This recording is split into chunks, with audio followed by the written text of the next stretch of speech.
get it. Let's the room fill up.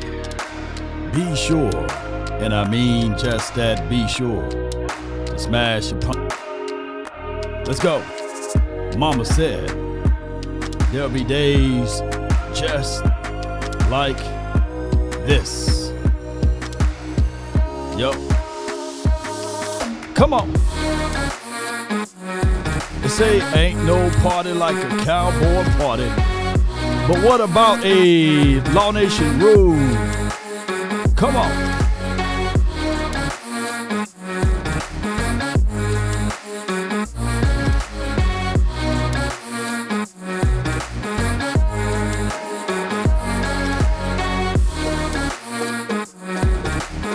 Let's get it.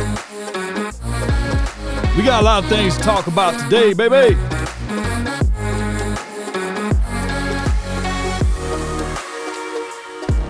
Come on.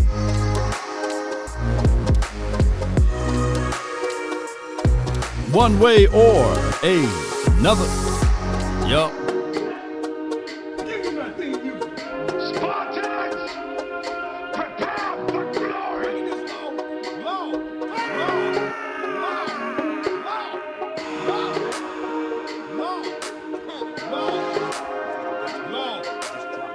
Let's get it.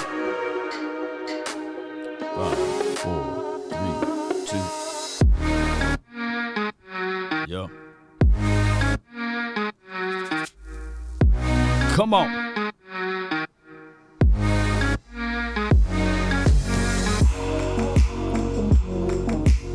If you only knew the power of the dark side.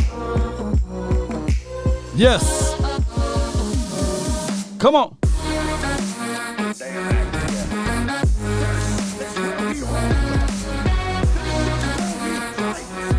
Yeah.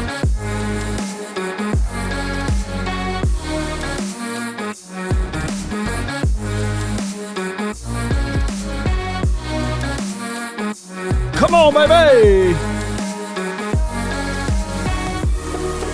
Come on, let me hear it again.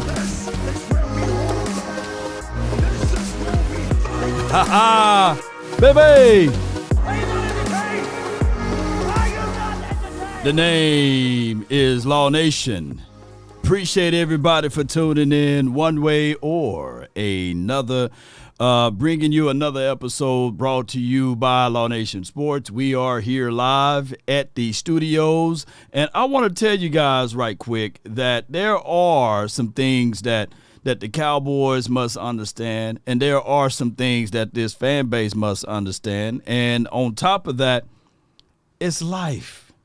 It ain't nobody saying that we are hating. It's not no one saying that, hey, we don't believe that this team can go far down the road. But it is rules. It's codes to life.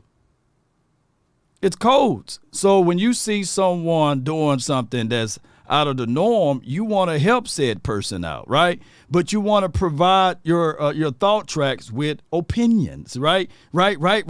But with also context, right? And also with factual information. Those opinions weigh heavy when you live there. You know what I'm saying? When you done that. We may not be in the same generational pool, but damn it, I'm about 24 to 25 years older than Parsons, right?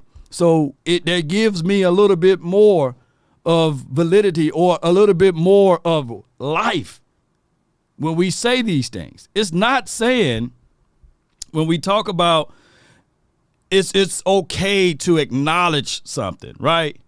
Let me give you this as a talking point for amongst yourself. You may have a neighbor and his wife may be a beautiful one, right? But you ain't finna go over there and say, hey, man, God, dog, your wife fine, man. Woo! When she checked the mailbox, man, the curvatures on that body is a figure 8. Man, hey, your wife bad over there. You don't do all of that. You don't gloat. There's rules to this. It's the way you got to move and work and walk around. You know what I'm saying? So when we saying as Cowboy fans that if Parsons continue to acknowledge the wife, across the street, the neighbor wife across the street, It's saying, okay, yeah, it's okay to say, yeah, she's a good-looking lady. But you don't have to go into the curvatures and the details of it. Ooh, your wife, boy, when she wore them stilettos the other day, oh, my goodness, it took me, you know? It took me. So what I'm saying is, as an older man over here and as a diehard Cowboy fan, not everybody is accustomed to someone speaking glowingly of a team or rivalry, whether it be the 49ers, whether it be the Giants, whether it be the Washington team, whether it be the Eagles.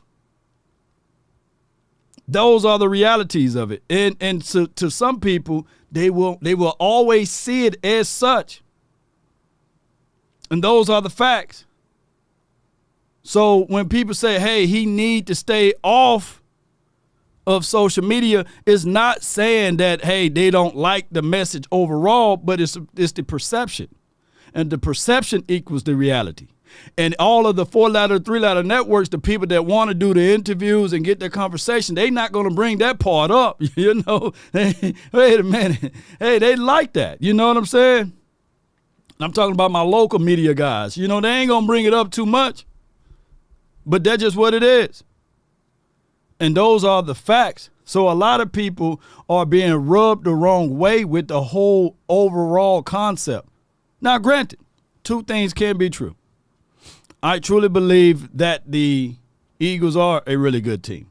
They do have some good players over there. But they haven't played you yet. Let the media talk. Let them do the talking. You do the playing. Now, when Parsons went at the media to protect what's his, which is the quarterback for this team, which is, hey, give the same energy for the team, those are the things that, hey, we would want to have pushback from, you know.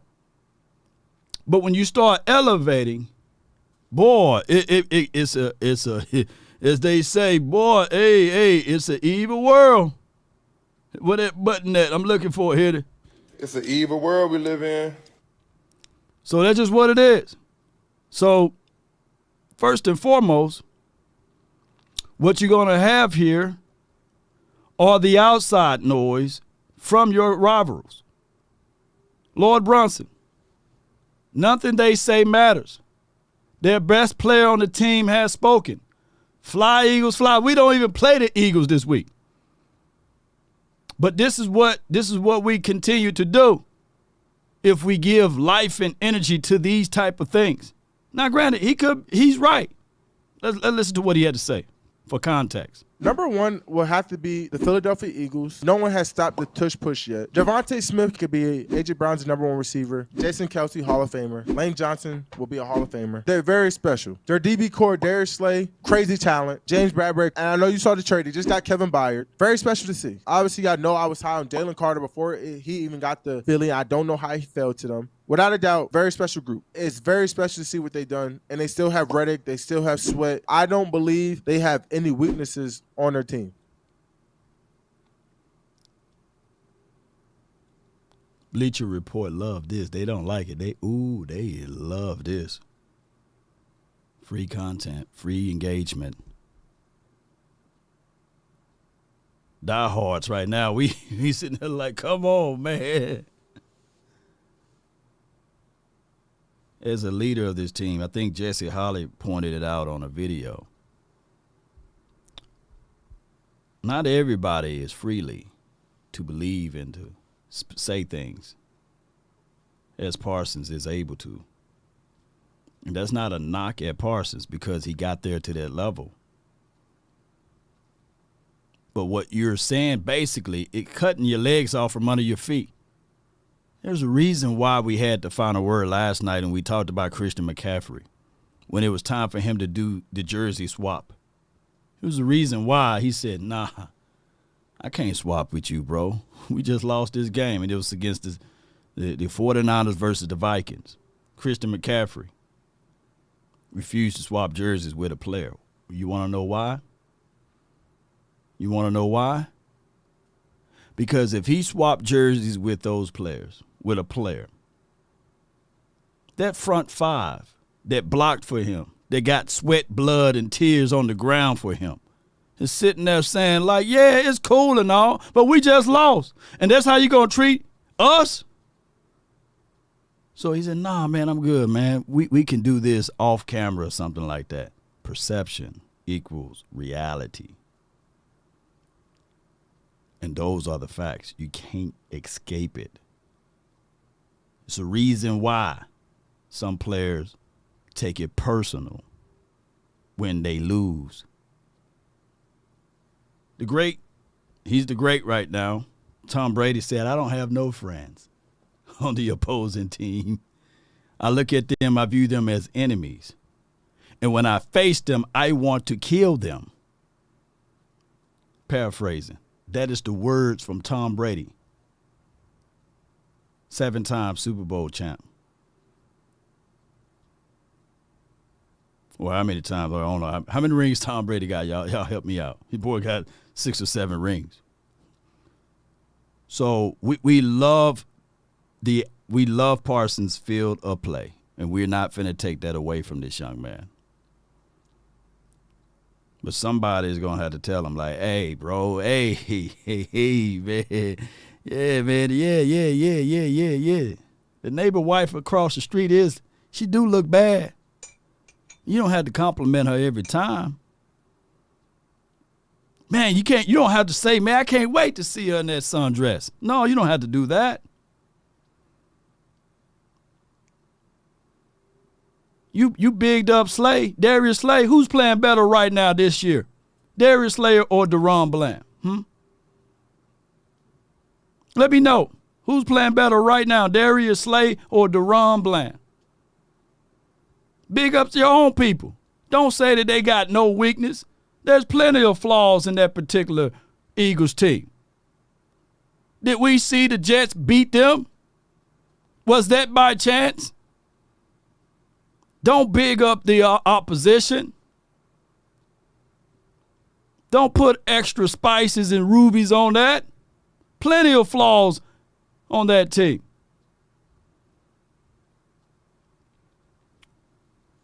But some people would never see it in that fashion or in that way, by the way.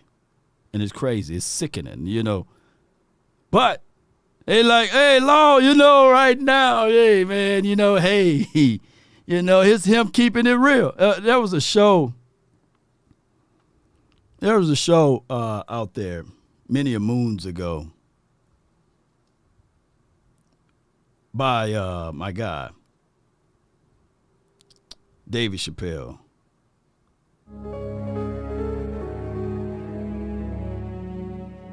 And David Chappelle had a series called talking about keeping it real.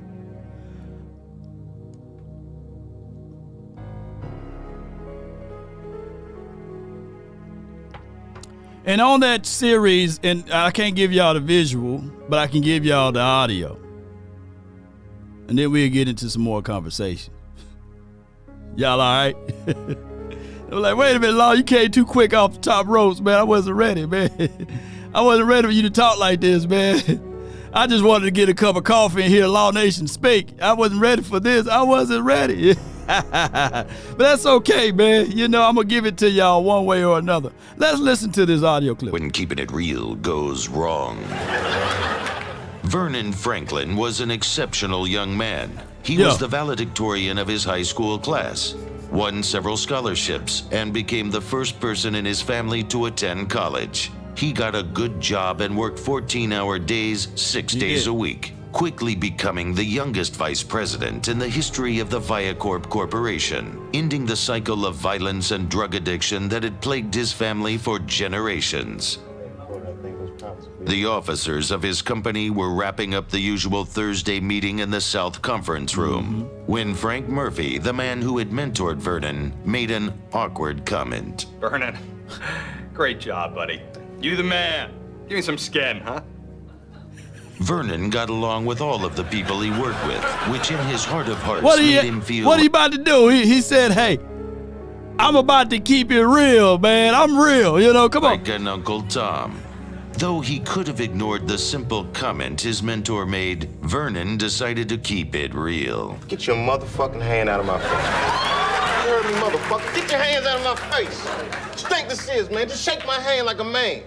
I gotta give you some five on the backhand side with all this crazy jab. That's bullshit. You want a little soft shoe? Should I jump some watermelon for you, bro? Fuck all that, nigga. Hey, Vernon, buddy. Get your motherfucking hands off me, front. He kept it real, though.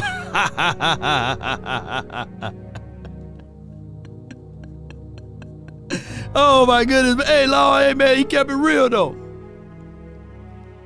In actuality, which is cool, keeping it real.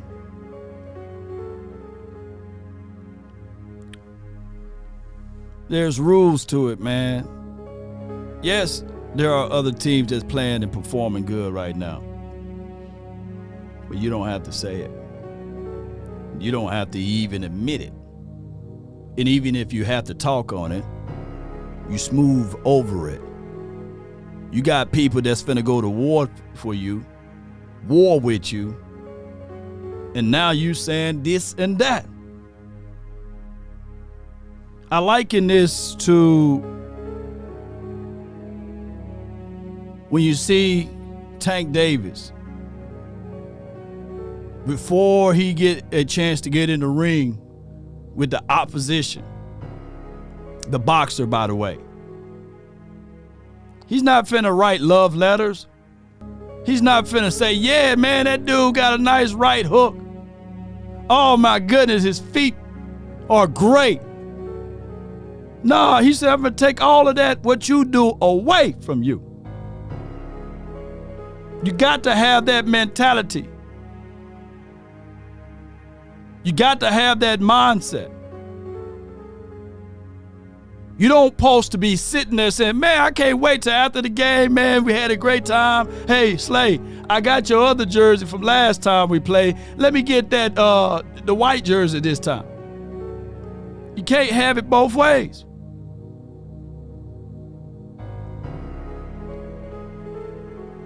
We don't want to see that. But there'll be some people say, hey, man, you ain't a real fan. Bull sugar. I was following this team before Jerry Jones bought the team. I was following this team before Parsons was born. So I have every right and every syllable that's coming out of my mouth to say the things that we need to get things going. Somebody need to reel this team in and say, hey, let's lock in. Let's focus in on the task at hand. Let's get this thing out of the mud the best way possible. Let's not breathe life into it. Don't you know you can speak life into things? Don't you know if you can look at someone and say, hey,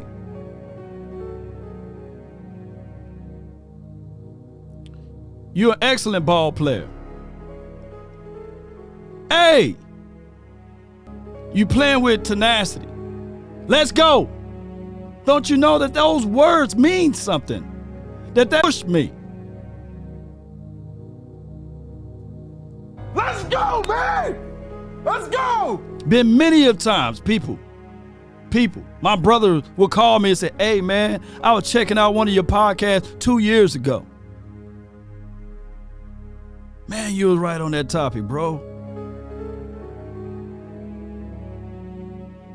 There's been many. Look, I seen it even happening when people select a certain school to go to for their college career. Everybody doubted me, but there was one person that believed in me. And he took me in, and I was able to get to the top. Yes, I wasn't as talented as that guy. Yes, I wasn't talented as that person. But I got in. Those from words. Dirty Sanchez says, Micah Parsons get on the field and he acts like he's starstruck with all of these other players. Let me see if I can pull this up. When he's the biggest star on the field. Yep.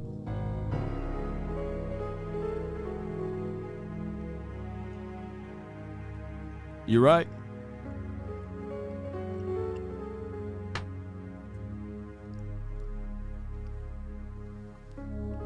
I guarantee you all 53 men on this particular team don't feel the same way he feels. I guarantee you that. But sometimes you don't have their voice to talk it.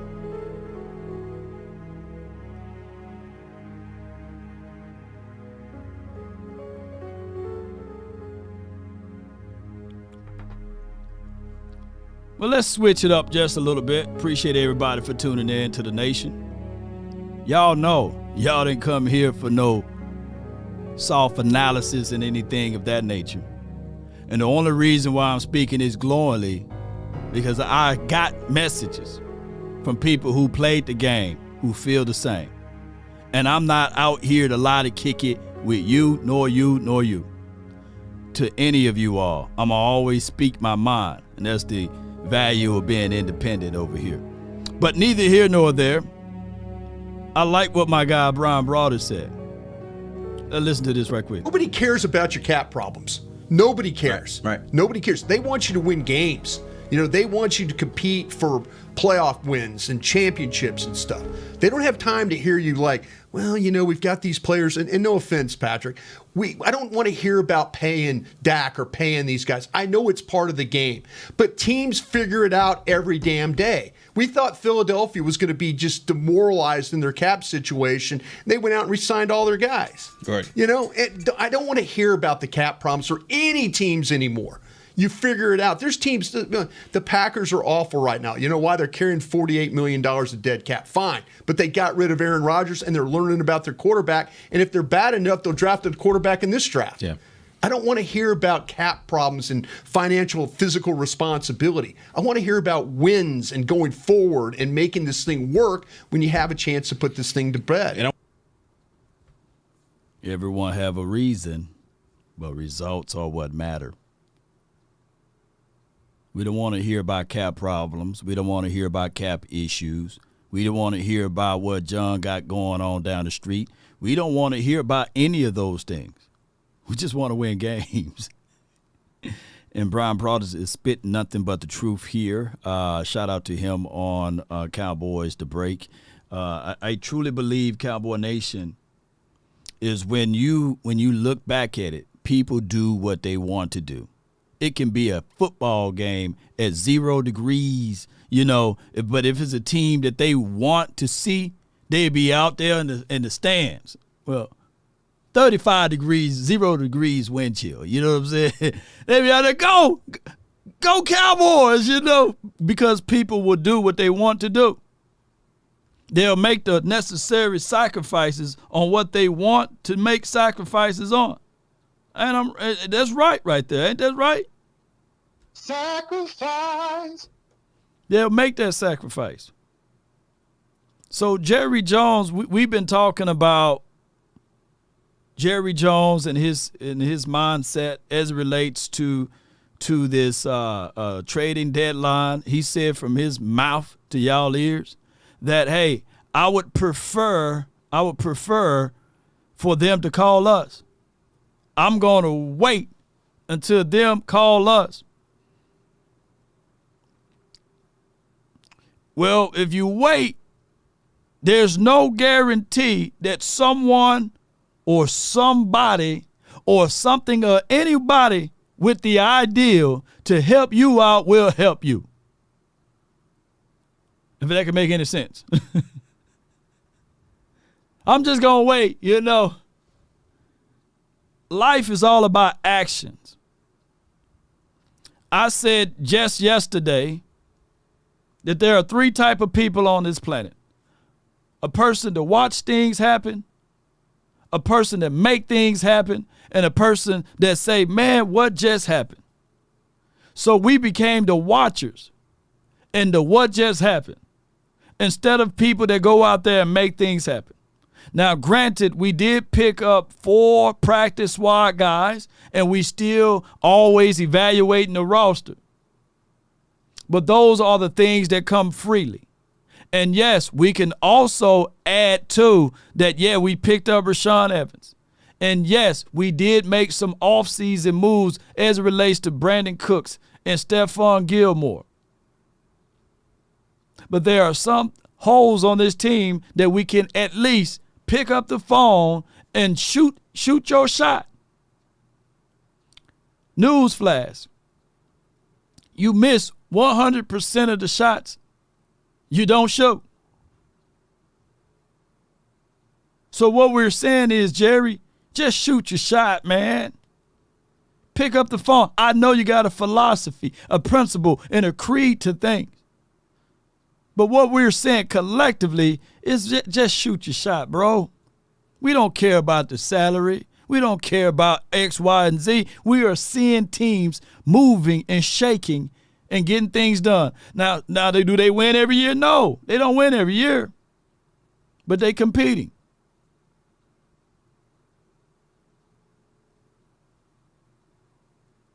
Shoot your shot, Jerry. That's all we're saying.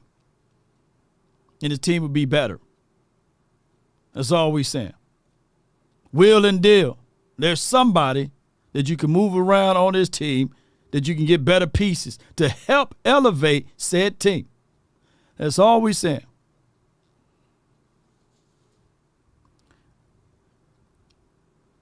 They said, how big is this window? Well, we'll find out. All right, so we're going to move to my guy, Darius Johnson. That's probably more, us. Internally, that's probably more, us on the outside. Yeah. I think for them, hopefully, it was one of the things that Jimmy he was so good at it. I mean, there's so many things that Jimmy was very good at, but one of the best things is he would never let us get on that emotional roller coaster. I mean, that was one of his big things. And, after the 2-0 start that Dallas had this season, Jimmy would have been finding everything that went wrong in those two games, just to keep our egos tampered down a little bit. That's one of the hardest things to do, and I think we saw a little bit of that with Tread at Baltimore. I think handling success is so much more difficult than overcoming adversity. Everybody's wired. If you're an athlete, if you're a competitor, you're wired to overcome adversity. The really big challenge comes with handling success, and that was one of the really, really good things that Jimmy did for us. I don't. That's Darius Johnson. He's the Moose. He is talking about how you handle success, and he was talking about it's harder to coach when you're winning, but you got to also handle those things. You got to also counter those things. And what he's saying is the first two games that the Cowboys won, that would have been a time that Jimmy would have been able to reel the team in and say, hey, y'all haven't done nothing. Y'all play like SHIT. Y'all play like what's on the bottom of my feet, even though they are playing great or even though they look like they are unstoppable. And those are things that great coaches are able to identify. Those are things that you are able to look at and say, hey, let's elevate this team in this particular light. Now, a lot of people, it may not go down smoothly, and you would say, no, that's the time to pat them on the back. That's the time to tell them that, hey, you are unstoppable and you're going to win every game. But the reality of it is that you got to be able to handle people, emotions, especially in this type of field, right? So that's what he's saying. All right, so let's listen to more of what he have to say. Appreciate everybody for tuning in to the Nation. I think this team really thought that they were, a 42-10 against San Francisco. The fortunate thing is they were able to find a way to win that game against the Chargers going into the bye. I think that was huge just from a mental standpoint. And, the interesting thing about the bye is you can always make the bye come at the right time. Whether you felt like you got an early bye and, oh my gosh, we're relatively healthy right now. Well, that season, for some reason, all of a sudden you've got a lot of injuries, or there's something going on that you needed to have just that extra week to correct. Late in the season, you're playing well, and then you get a couple of injuries and it comes at a perfect timing. But we always felt like, and it's probably our coaches rationalizing it for us, but it always seemed to come at the right time. And I think that did for Dallas this time. A poor performance in San Francisco, a bounce back against the Chargers. Okay, let's take this into the bye week and really start to focus on what we have to do, because really Philadelphia that's the team that's out there right now, in my opinion. And they're not playing as well as they were last year. But I was impressed with what they did against Miami. Jalen Hurts What is that injury? What will that do moving forward? He's not running the ball as much as he was last year. They've become a little bit one-dimensional with A.J. Brown. This is not the same Philadelphia team that we saw last December. That was an absolute machine. There's some promise there, but I think that over the last couple of weeks, what Dallas really needs to be focused on is right inside their division, number one with Philadelphia, and just watch out. I was interested to see Jonathan Allen and how angry he was after that game. That might be something that sparks that team, and that Washington team has got some talent. It's not coming together, and it was interesting to hear his frustration and watch that team play over the last 3 years, as talented as that defense has been, and have underachieved every season. No doubt. That's Moose. He was on 1310 The Ticket. He was talking about, like, hey, even though we got this game coming up, the LA Rams, and we're going to dive into that, we're not overlooking them. Amen. Especially Aaron Donald, who got literally 35 pressures this season, which is crazy already, with 3 sacks, and he's an enforcer down inside. And one of the issues that we've been having is some of the mixtures of pressure when it's down inside, as well as trying to block on the edge there. So neither here nor there. He was talking about how, this division, we're very talented in this particular division. I think last night we brought up the point that we have 6 games in 30 days. That's a lot of games. And we got to be on our best foot. We got to. And we can't sit back and take these small individual games for granted. We got to be all in, and we got to be on the same page. Listen to more what he have to say. Appreciate everybody for tuning in. Do me a huge favor. Keep the engagement up. Hit the like, share this content, let a friend or a neighbor know where to go when they want to tune in to Cowboys Sports Talk and beyond. So hit the share button, hit the like, and give me some hearts in the chat if you're on the Instagram side. Appreciate y'all so much for what y'all do, by the way. Daryl, if you don't mind, could you give us some thoughts on Matthew Stafford? I just, during our visit, I saw the T.J. Watt interception. That's insane. He's covering the slot, and he's sneaking on one of those pivot routes or whatever from Cooper Kupp and jumped on it like they planned that all week long. That was exceptional. However, just in general, Stafford was kind of left for dead after last season, and we kind of thought the Rams weren't really trying that hard this year, and we don't know how good the Rams are, but Stafford's been incredible, hasn't he? I think he leads, if you believe in the Pro Football Focus stats like I do, he leads the league in big-time throws this season. I did not have that in the pool, so he must really be playing well in general this season. I want your thoughts on that since he's coming to Dallas for a big game. I don't think he ever gets enough credit for his toughness. Just going back, what was it, the Cleveland game where he had the separated non-throwing shoulder, and the guy came over to congratulate him after he threw the touchdown. He's like, "Don't touch me, don't touch me." There's a toughness there that always kind of stays under the radar, and it's just part of that competitive spirit that he has. He can throw the ball as well as anybody that's played the position. Whether it was Calvin Johnson back in the day, and everybody, I think a lot of people never gave him the credit at that point because he played with one of the best receivers of all time. One of the great mismatches at that time. He's just throwing the ball up and Calvin goes and gets it. Now there was a lot more to Matthew Stafford's game than that. And, I've always been impressed with him. He's always been, very gracious. I think for me, for Troy, for everybody that's, from this area, I think that there's kind of a unique relationship that we share and we cheer for him. It was interesting because he told us, he goes, as much film as you want and as many things as I've seen, I know coming off the bye that Pittsburgh will have something different for me. And you wonder if that T.J. Watt was part of that or if that's just a great play by T.J. Watt. Because I agree with you, you're in coverage and you see the route developing to the inside, you jump it. and you make the play that really kind of turns the tide of the game. But it is an interesting team, Bob, because they called it a competitive remodel going into the year. I think they've exceeded those expectations. A lot of it comes from the offensive side of the ball. They're very young on the defensive side of the ball, but they're growing. But when you have Cooper Kupp and nobody knew that Puka Nacua was going to be the player that he is. Yeah. And Tutu Atwell is they all grew up, like with Cooper Kupp out of the lineup and him being in the meeting room and helping you, not being able to play, but being able to share his wisdom. I think that Tutu Atwell and Puka Nacua, that probably helped them more the first month of the season than having Cooper Kupp in the lineup. And now they're kind of reaping that reward. The tight end has kind of disappeared from their offense. It was always, Tyler Higbee, they can't find a way to utilize him. Bryson Hopkins, Davis Allen. I think that there's some good players at the tight end position that they haven't been able to figure out how to get in. I don't think the running back position is going to hurt them all that much. It's a system style. They've always been plug and play at that position. So, getting Darrell Henderson back is fine.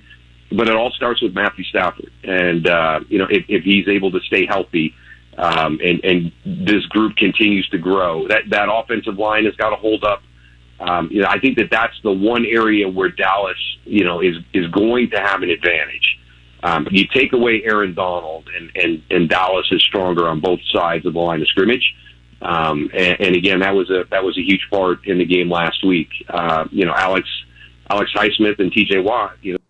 No doubt. Great observation there by Daryl Moose Johnston. He's not a good guy. He's a great guy. And in the media, and he got unbelievable insight to the game. His analysis is measured. He's not sitting there saying that the Cowboys going to the Super Bowl every year.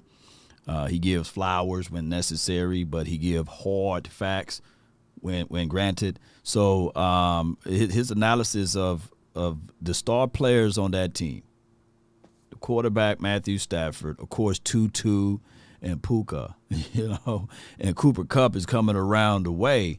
So if you make them one-dimensional and you force them to throw the ball, which we try to do, we try to shut down the run and force these guys to throw the ball, I think that there will be some opportunity. They do like these drags, deep crossers, but they do it with a mesh concept. So you're going to have your DBs alert and look out for a trash in the middle of the field, and they're going to have to fight through some things, and they're going to have to do some switch-offs. Cooper Kupp, they line him up inside the slot, and he ain't no one to play with, ladies and gentlemen. That dude is a dog out there. So you got to make sure that you, when you hit him, that they feel it, right? And speaking of that, TMZ caught up with Jerry Jones about 3 years ago when we was trying to get my guy Aaron Donald here in the Cowboys silver and blue, and they talked to him. And listen to this right quick. Come here. Best football player in the NFL, Aaron Donald. He is the best player in the NFL. First of all, he broke my heart. I took him before. 2 picks. I thought I was going to get 2 picks. Yes, sir. Y'all look alike. Well, I'm going to tell you something. Jerry, would you ever make him a Cowboy? I'm going to tell you something right here. You raise your hand to this guy. Would you ever make him a Cowboy? Now, this is the definition of a war daddy. War daddy. This would be a war daddy right here. That's big. Yes, sir. Hold on. You can't take our guy, though. We love him in LA. Can't take Jerry, you ready to put Jimmy in the Ring of Honor? Aren't we proud of him in the Hall of Fame? Yep. People want to see him in the Ring of Honor. Shout out to that reporter talking about, hey, man, yeah, I see you with Aaron Donald and all, but, hey, are you ready to put Jimmy in the Ring of Honor? We've been begging for that. You see, I told y'all, we've been trying to get my guy Jimmy in the Ring of Honor.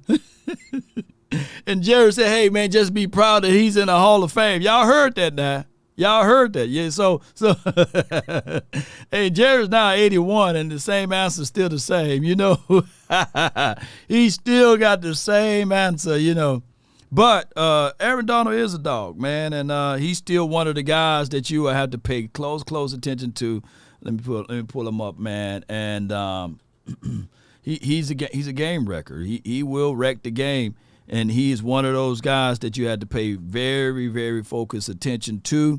I wouldn't foresee him on anybody's podcast talking about, yeah, man, you know, Parsons is good too, you know what I'm saying? And I got to watch out for Zack Martin. That's just not his personality, you know. But he's a lunch pail type of guy, and he got 17 solo tackles from a defensive interior guy who also plays on the edge in their weird style of defense there. I would say this, though. There's a drop-off on what he was able to do or can't do due to some other things about not having pieces around him. But if you look at his overall statue, he still had 35 total pressures as well as 7 hits, 25 hurries. Already. Some people don't have 25 hurries in 2 years from that spot that he played. He already got 25 hurries, 7 hits. That means that after you lay down, he's going to bring the boom. And excuse me, ladies and gentlemen, for those who are out here listening, we ain't going to get no favorable calls like a certain team that's over there on the east side. You know what I'm saying?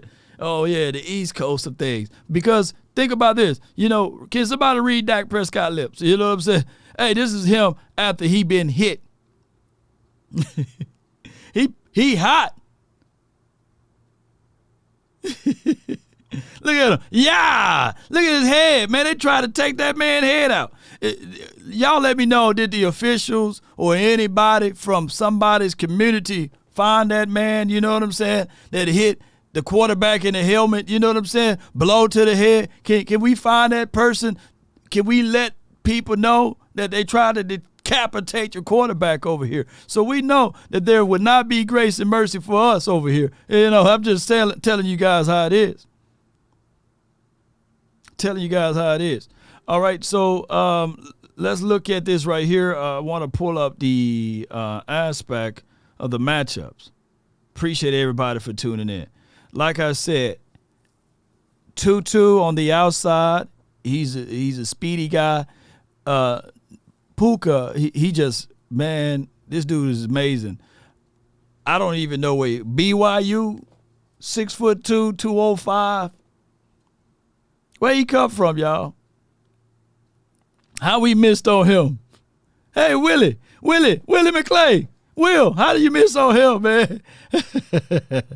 What's going on, man? What happened? Why this dude so good, man? And you'll see how he's able to line up anywhere, everywhere on the lineup too, but he primarily play on the outside and he do his thing. Also, when we look at it and we think about it, let's go Tutu. He's a guy 5'9", 165 pounds. He can take the top off the defense. He's a guy that all of a sudden he finds the small spots in the zone and he's there. Right now, how we bust up all of this is getting to the quarterback for sure. We have to get to the quarterback. We have to take care of biz naives on our end. But in actuality, ladies and gentlemen, the best way the Cowboys can do that is getting to this particular quarterback right here. But let's pull up Cooper Kupp. So far, he had his first game back, I believe, against the Eagles, and they were able to capitalize off of that. He wasn't as sharp, but here's the craziest thing of it all. Now, he's been here for a couple of weeks, and he's getting his footings together. And we can all say from a positional aspect of it, he's 6'2", 208 as well. So him and Puka is about the same size.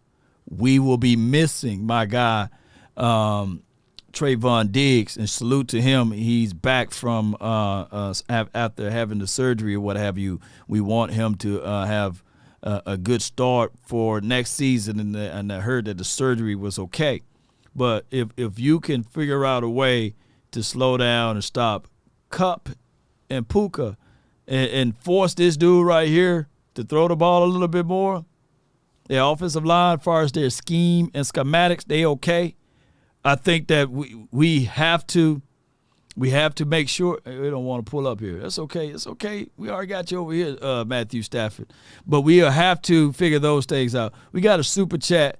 He says, Big says, love your channel, Law. but Philly is taking heads. Come on, man. See, I try to be nice to y'all Philly fans out there. You know what I'm saying? You know, we minding our own business over here. And then all of a sudden, we get these guys from Philly. That's okay. We answered. I talked stuff. I thought we had it. But it goes to show you who's the better team. And I'm sticking Cowboys. You're crying. I'm hurt. I love my Eagles. I don't believe it. You gonna flap the hat one more time for the Eagles for the hard fight they did? Let's go Birds, fly, Eagles fly. Still Super Bowl champion. Yes, indeed. So I'll be ready for y'all week 9. I'll be ready for y'all week 9. So don't you get it twisted. You know what I'm saying?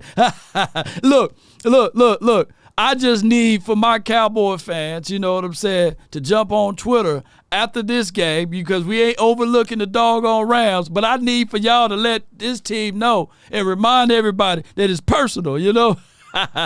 It's personal. That doggone week 9 would be personal. Yes, indeed. Look, Eagles 35, Joshua Dobbs on Dallas. I feel you, though, but Zach Wilson on y'all. You know what I'm saying?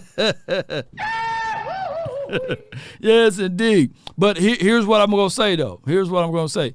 You can't be taking credit for what someone else did, you know, because last I checked, Philadelphia Eagles fan, it's been since 2019 since y'all beat our quarterback over here. And the quarterback that y'all pump up and elevate, he haven't beat Dak Prescott head-to-head. So if that's the way y'all want to take it, since you want to use that wee-woo analysis, then Dak on Hurts. Let me know. Come on, baby. Since y'all want to use that. Since y'all want to use that analysis, since y'all want to use that weak sauce, then my guy, Rain Dakota Prescott, on some Hurts over here.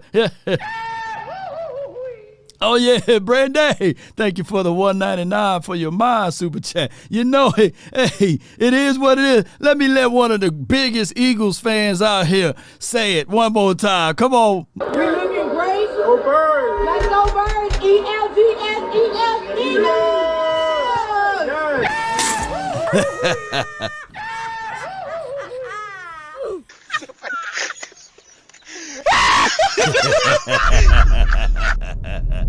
Y'all thought I was going to hold back some punches, man. That's okay, man. I know y'all following me, man. It's all good. You know what I'm saying? Yes, indeed. But in actuality, here, ladies and gentlemen, the Dallas Cowboys just got to take care of business, and we can't be looking for any handouts against this particular team. Let me jump over to this right here, this window right here. Appreciate y'all. Let me look at their 12 personnel, and they have Allen and Higbee. Higbee, in my opinion, he's a solid tight end, and on top of that, he's one of those guys that's been a safety valve for Matthew Stafford. Let me see if it's working now. Yeah, it's working now. So Matthew Stafford, as you guys can see, he's been playing a little bit better this year than what he played at last year, especially when you look at the numbers there. He was like at 82, and not saying that you're going by grades. We definitely don't go by grades here of what PFF, but this is just a scope of what he's doing.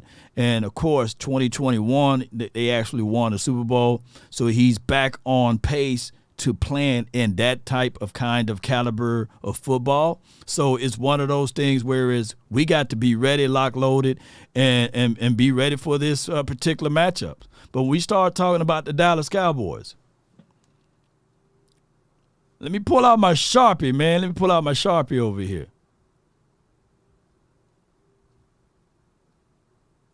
We got CeeDee Lamb, who need to be the target. I'll put a crown on this man.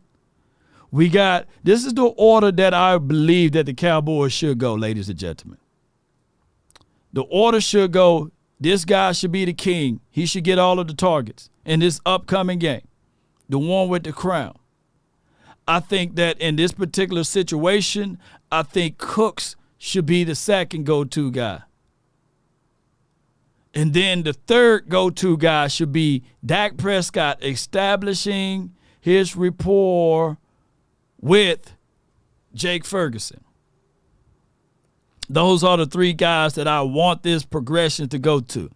I would love for Micah Gallup to continue. I'm going to show you the routes that I want Micah Gallup to run. You know what I'm saying?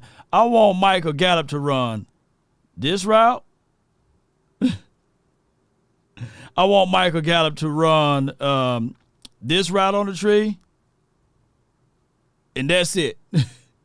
Those are the 2 routes I want Gallup to run. 2-route Gallup. That's what I want. And I ain't hating that Gallup. I ain't trying to say that he can't run any other routes. But those are the routes that I need for him to run. I need for Gallup to run those 2 routes. And one can argue, yeah, don't y'all beat me up, man, over there. You know what I'm saying? I love y'all, man. Those are just my thoughts right here, man. And you give Cooks all of the routes in the route tree. I need to see Cooks on a doggone drag. I need to see Cooks on a vertical route. You know what I'm saying? I need to see the Cooks on a post. You know what I mean? You come on, man, a flag route or something, you know. He need to be doing all of that from the inside right there. You know what I'm saying? And Dak, when it's time, when the pocket collapse right here, roll out yourself, Dak. Roll out, Dak. Roll out. Slants. Yes, indeed, Albert. Yeah, slants. I need to see Ferg on a seam route, man, in this game. I think the defense will give you that. Lamb, shoot, he can get all of those things too. I need to see my guy Cooks on the end around. You know what I'm saying? I need to see all of that stuff going in the right direction, ladies and gentlemen. Pollard. I don't need to see Pollard running in the A-gap. No. I need to see Pollard bounce to the outside. C-gap maybe. You know what I'm saying? Those are the routes that I want to see Pollard running. I need to see Pollard on a real route. You know what I'm saying? I think that that's possible. Yes, indeed, man. And this is what we look like. I appreciate everybody for tuning in. This is our 12 personnel. This is our 12 personnel.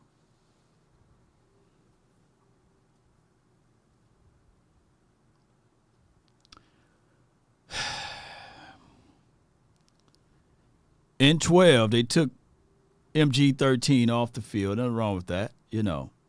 And they insert Schoonmaker.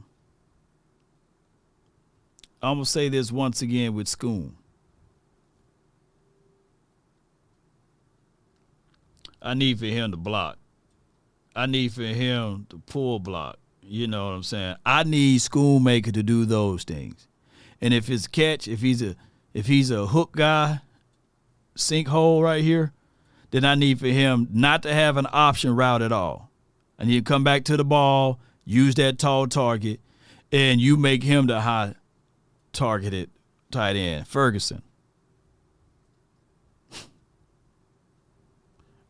That's what that need to happen right there. When we in this 12 personnel, heavy runs, we can still attack B gap outside with this particular option. But I'm not really ready to see this team just plow my guy down inside Tony Pollard. I'm not saying that he can't run through the A, but what I'm saying is establish the run, establish the outside run, and then figure out a way to get bigger bodies down in there. You got 40 ounce. His name is Hunter Lupke. And if you want to bang down inside for right now due to the depths that we have, there's nothing wrong with banging it inside with Rico Didal or Didal. You know, I think that those guys run with a little bit more of authority there, and they can soften up the defense from the interior aspect a little bit better. That's all I'm saying. Far as the lineups, far as the O-line, my guy, he talked about a few things, especially. Let me see if I can build it while we fly, as we fly. And we brought this up last night on the final word. Let me see if I can get it right quick. Y'all bear with me. We're just going to listen to this one more time. Not to beat up my boys. We love our boys, you know. But we're going to listen to a guy who played for the Cowboys, who got a great insight to the team and these sorts of things. So bear with me. Listen to it one more time for those who knew. Season. So, you know, I mean, that's one thing that you're able to do when you have and the line was better. Tyron was younger, healthy. Zack came right in, was good to go. Travis Frederick was Pro Bowler. they were really good. I think Ron Leary was playing then. When you were playing versus I put a lot out last year. Were you? Here we go right here. I'm going to tell you something. Physical. This offensive line is not physical enough. And that's the line. We got to get tougher. How do you get tougher in the season? Can you get tougher? It's just a mindset, and maybe it's health. My right guard ain't as physical as he needs to be. Our right tackle is still recovering. So it's kind of I'll tell you guys, it's hard for me to judge a kid like it was for me for Michael Gallup last year. Were you coming off a Achilles? Or are you coming off a bad knee tear? It's just hard for me to sit up and say, hey, man, we just paid you a tub of money. You need to be doing – no, it don't work that way. It was interesting because I'm listening back and he said, physical. Well, one of the bigger things that we'll be looking at when we look at this matchup, we going to need Tyron and Tyler to be physical. We going to need these guys to be on the, old folks say, singing from the same hymnal. We going to need these boys to do just that. And we need to see something because they had a week off, and Lord knows we needed that week off. But we're going to need that physicality from Tyron and Tyler. I think that the reason why Tyler Smith been a little softer than what he used to be is because he's been battling through those injuries on the latter end right before the season started. And then you had to add in the fact that, it's a new system for him. So we're looking at its now all-time height of this guy's thinking instead of just playing. And that's why we're seeing a little drop-off. But we're going to have to see him step it up for this game and especially the next game. It's a pre-teaser because you don't have the front that you're going to face next week like the front that you're facing now. But for damn sure you got an Aaron Donald who can wreck your life, and he ain't going to try to help you up and sing lullabies to you. No way. So those are the realities there, ladies and gentlemen. And that's what, that's what Big Nate was saying, physicality. These injuries, these are still humans we're talking about. Now, Tyron Smith, hats off to you, tip my hat to you, but you can see him aging. Mm-hmm. You can see him aging. Our left guard is okay. He just need better players around him. You're right. Your center got to get healthy. Our center is above average center, but he has to be healthy. Injuries take away from his ability to play well. Yeah.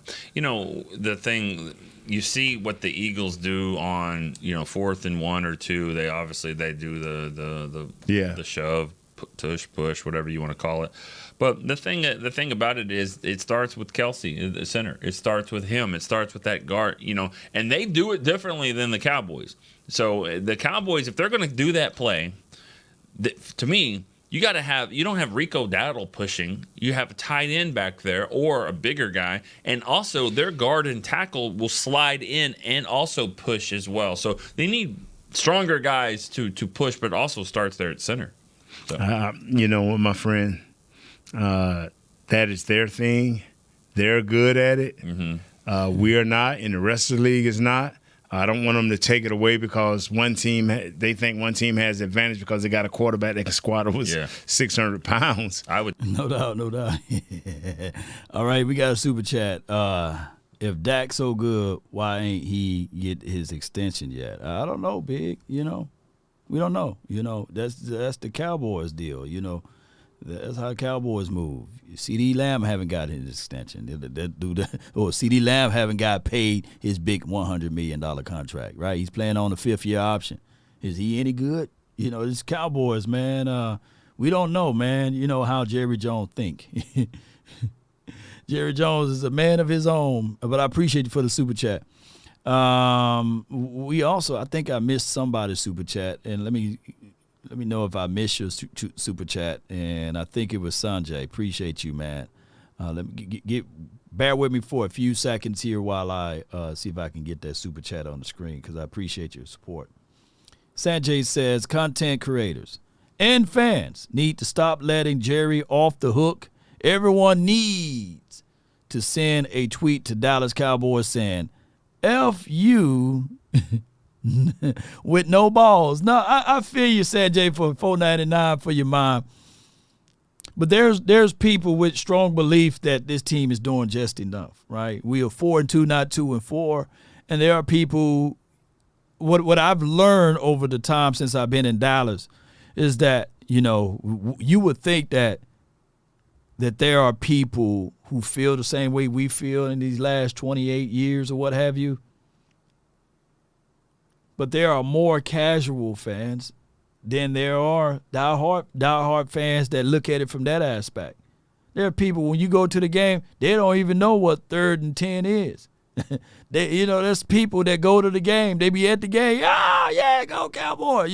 They don't know what a field goal is. They just there. They love the moment. And those people, they buy tickets. They buy jerseys. The office pool. They pool together and they look at it saying that, hey, the Cowboys, every home game, I think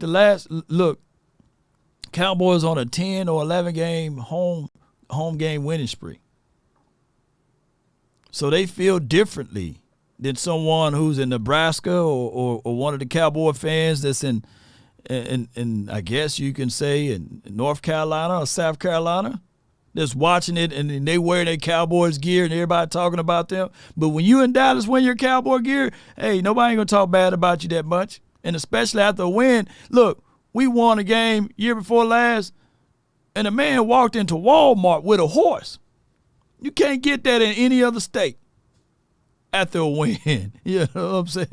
Hey, they didn't even call the authorities. He walked into there with a horse, baby.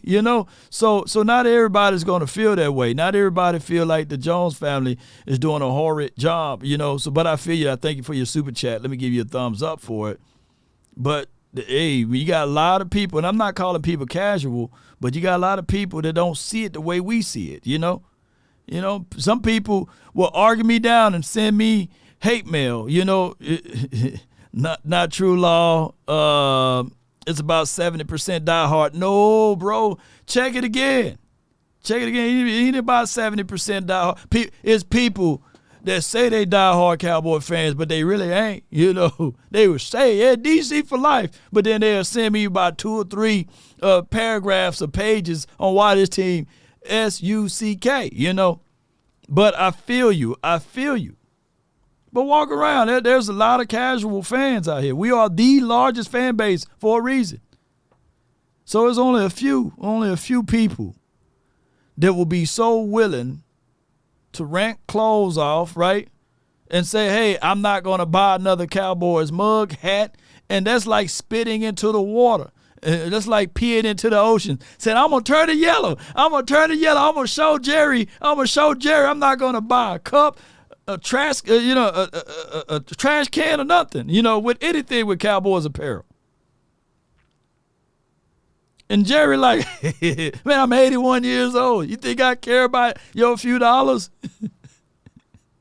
You think he care about that? He done turned $144 million. Can somebody do the quick math for me? How many times $144 million can go into 12 to 15 billion? How many times they can go into it? Tomorrow Jerry could wake up with $144 million in his bank account. And he'd still die a rich man. He'd still die wealthier or richer than all of us that's in this chat from a money aspect. Real wealth come from your family, your loved ones that love you unconditionally. Jay Diz says, it's a bunch of us, a bunch of Taylor Swifts. Hey, man, I'm not finna go. You trying to get me all jumped on here talking about them Swifties. How about CB Greedy Williams? Your thoughts?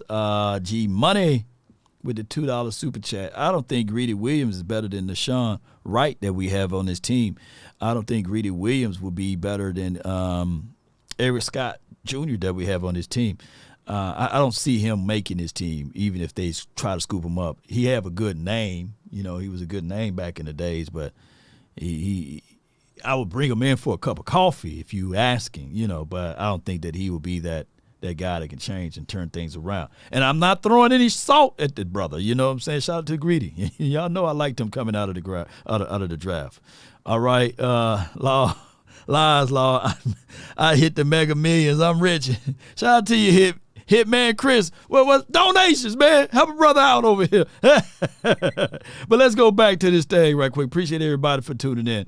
All right, so we have here on the defensive side of the coin, of course, our lead dog in this game will be, this is the Cowboys versus the Rams, by the way, will be Parsons. Hey, we give Parsons the little heat here because we love him. You know what I'm saying?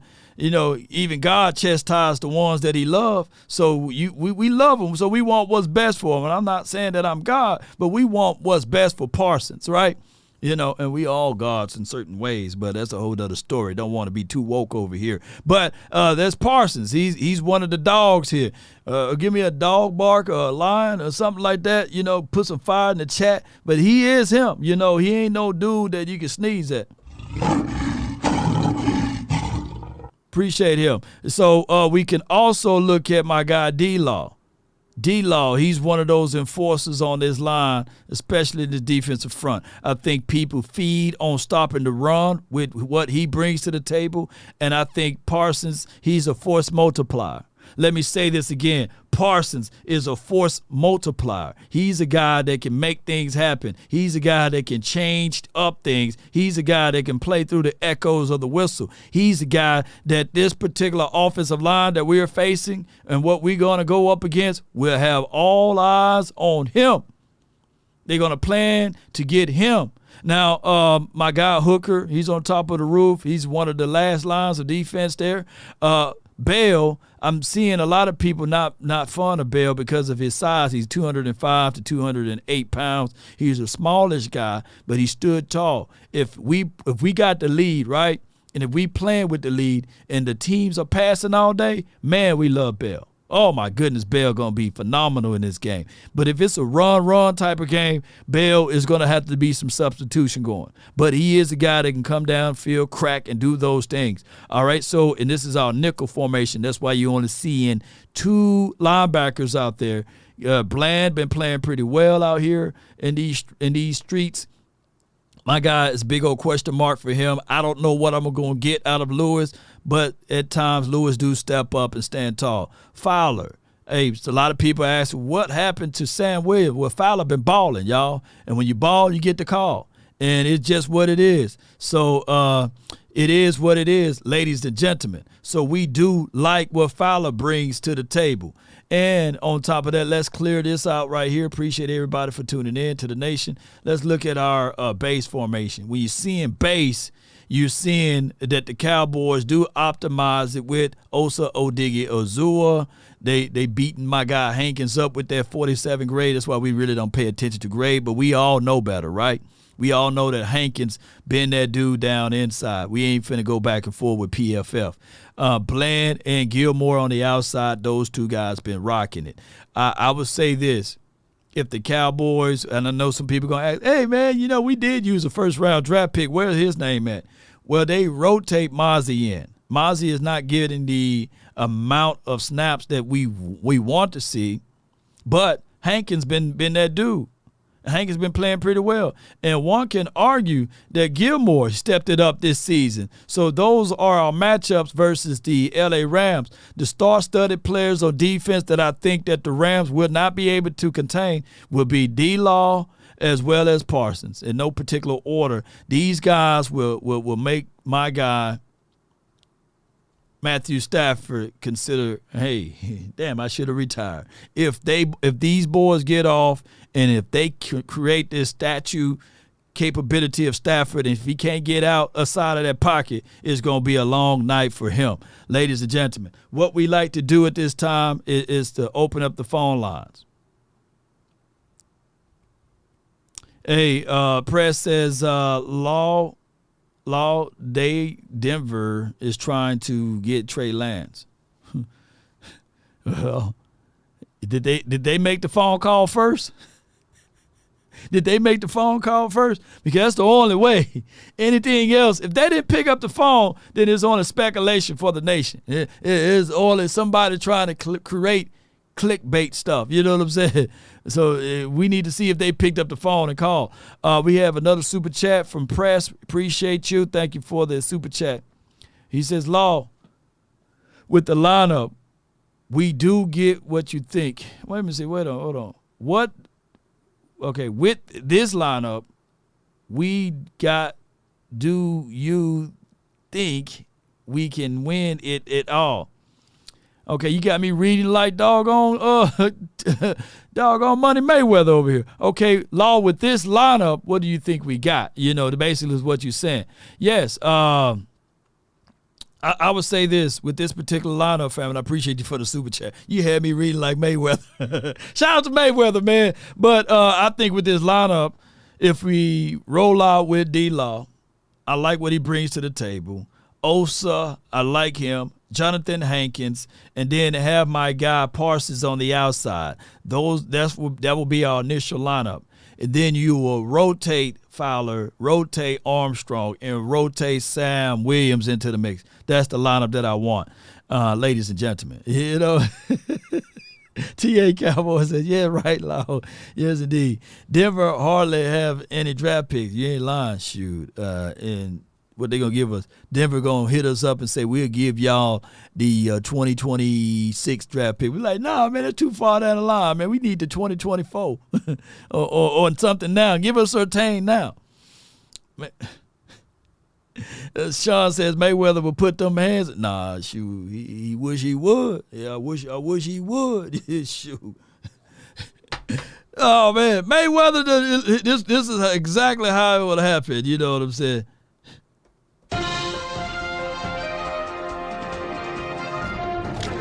Breaking news, Money Mayweather got into a scuff with Law Nation, and Law Nation's attorney has filed a lawsuit that now Law Nation is closer to buying the Cowboys because, baby, oh, my goodness, man, you know, hey, we them boys over here, then y'all see me in every suite, you know. The Mayweather team, I'll be on their team then, you know, busted and bruised up. I hit him one time though. Shoot, I get at least one hit off of him. I might grab him. He ain't nothing but 140 pounds. I'm 198, 205. So I do I at least grab him. He ain't in the same weight class as me. So he boxing. I'm gonna grab him one time, and we gonna be we be rich over here. You know, y'all be talking about Law. Shoot, y'all be like, man. Law, man, the man got his own money, man. Law, mama, we made it, baby. Mama be proud of me from the heavens. Yes, indeed. Come on, y'all. Let's open up the phone lines, man. I appreciate y'all so much. But shout out to the Money Mayweather people, man. But I heard my guy is 50 Cent. He's right here in Houston. Maybe I had to reach out to him. Hey, 50, help me out. Yes, indeed. Oh, okay. D'Angelo Brown says, Law yesterday on Speak, Jordan Taylor still bashing Dak. We didn't even play this week. What Jordan talking about? Hold on. Before we open the phone, what? I think I did not talk about. Hold on, y'all bear with me. Hold on. Wait a minute. Appreciate y'all, man. Thank y'all so much. Hold on, because this man super chatted me. What did she had to say? So out of the line, you know. Boy, hold on. Y'all bear with me. Hail Mary, run quick, see. What do we have here now? You want to ride or die? Oh, I did. Y'all must be talking about. Let me see if I got to put a cover over it. Hold on. Y'all bear with me. Y'all know when y'all hear this.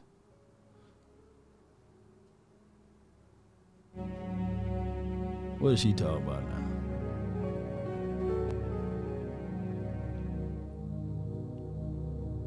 I am giving him a pass, but please stop doing that, Jalen, please. You're making it so hard for me up here. Feel me? Okay, please stop. At 6-1, hard for you? Please stop, because here's what it is. I'm not concerned about him. I'll say what you don't want to talk about Dak, so I'll talk about Dak for you. I feel like we're aligned on this. Correct me if I'm wrong, Shady. I think Jalen Hurts is more clutch. I think he's a better quarterback overall, and I think he finds ways to win games, right? I don't necessarily put Dak all the way in that space because I haven't seen Dak do it yet. I haven't seen Dak get to an NFC Championship game, therefore he hasn't been to a Super Bowl. I've seen Jalen do both. Jalen was an All-Pro. Hard to do. Runner-up for MVP last year. So I'm going to consider his resume when I look at these mistakes. However, I don't think this translates well once you get to the postseason, which is what I am concerned about. Yes, they are still winning games. Yes, he is still playing at a high level. When he's not making mistakes, he's still playing at a very high level. Yeah. And this game was a very impressive win because it's not like they just beat the Dolphins. You must be out of your goddamn mind. Joy, come on, man. Just when I thought that Joy, was going to just give us a little break on not talking about the Dallas Cowboys. But she can't help herself.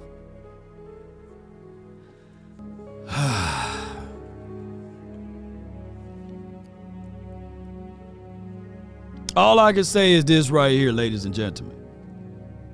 Boy, the hate is real. And they would refuse to keep that same energy. Because here's the point.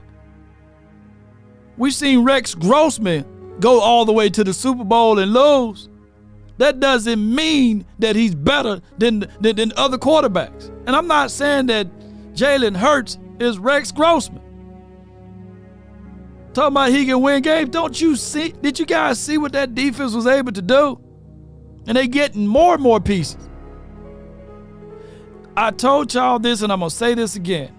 There's two approaches to it. The Cowboys get someone, they take it away. The Eagles get people, they try to add to. We took away Amari Cooper. We took away some people on defense. But granted, when you look back at that game and you will say to yourself, Hurts did make some good plays in that game. He three-step dropped and looked for A.J. Brown. And I'm going to say this, is disrespectful to anybody's list that if they don't put A.J. Brown in the MVP conversational pool. Because he's been the monster. And I know he got to get the ball from somewhere. But some of those balls, man, shoot, it's 1, 2, 3, to Allah. He praying to God, Allah and Yahweh. Can he come down with the ball and it's A.J. Brown? And we need to start doing those things instead of playing political football. I said that last night on the Final Word. We came into a game with only 4 targets to C.D. Lamb in one game. There need to be a minimum of 10 targets with our guy, C.D. Lamb. And we'll be able to get some good results. But neither here nor there. Salute to her, she got to keep that D, in her mouth. I got to finish it, you know what I'm saying? That was she got to keep it in, you know what I'm saying? That's how they get ratings over there. And then she pointed to her friend, Lachey, or Shady McCoy, and said, I know you don't want to talk about this, but I got to talk about this. I got to bring up Dak. What, they rehearsing something? They going back and forth talking about the America's tape, I guess, the America's tape. Come on. But we do know for sure.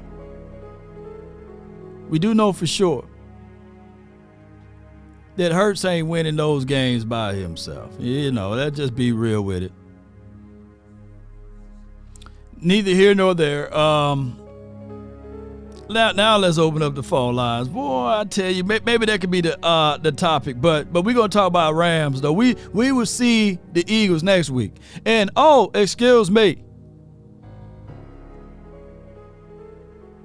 Was it Shady? What's his name? LaShaye McCoy or Shady McCoy? Whatever his name is. The McCoy. I'm going to start calling Joy McCoy. That's her name. They done got eloped somewhere, allegedly. I got to put allegedly out here. You know, they done got married somehow, you know, allegedly. No, don't try to come get me. Riggs! I can't make this stuff up. Somebody said Dak Prescott curved her. It may be. Shoot. Let's go. Look, two things can be true, right? But can somebody point out who's leading the league in INTs and nobody's talking about it? In turnovers. Who's leading the league in that? All of a sudden, they don't count anymore. Joy McCoy, Joy. No doubt, ladies and gentlemen. Come on. 657-390-7391 is the hotline for your mind. Let's get it. Brothers, there's no question, keep it real. Whether we East Coast and or we in the hidden hills. There are 9 participants in the conference. All participants are muted. Son of God, not a son of sand. Hey. Keep it off the books and keep it coming in. Bitch, the OFC, what I'm coming in. The inside caramel, just like 100 grand. Call my phone. Inside caramel, just like 100 grand. And guess what? I got my brother from another mother who is 100 grand. You live on the Nation, man. Brought to you by Prize Picks. You in the mix, man. Talk to me, bro. I just want to make sure. I want to make sure that you good, you straight, you okay? Yeah, I'm good. I'm straight. Why you had to say that to me, man? What's going on? You know what I'm saying? Talk to me. I just want to make sure because AD did a disappearing act. Who? AD did a disappearing act last night, and y'all, you know what I'm saying? I want to make sure you. See, I'm thinking of Aaron Donald. You talking about the other dude with the unibrow? You know what I'm saying? Hey, man, trash. You know what I'm saying? First game. Hey. What I'm saying is 100 grand. He couldn't give us 20 points, but hey, I'm gonna tell you, hey, he just got his bad game out the way. You know what I'm saying? That's just what it was. You know what I'm saying? And that ball, Jamal Murray. Woo!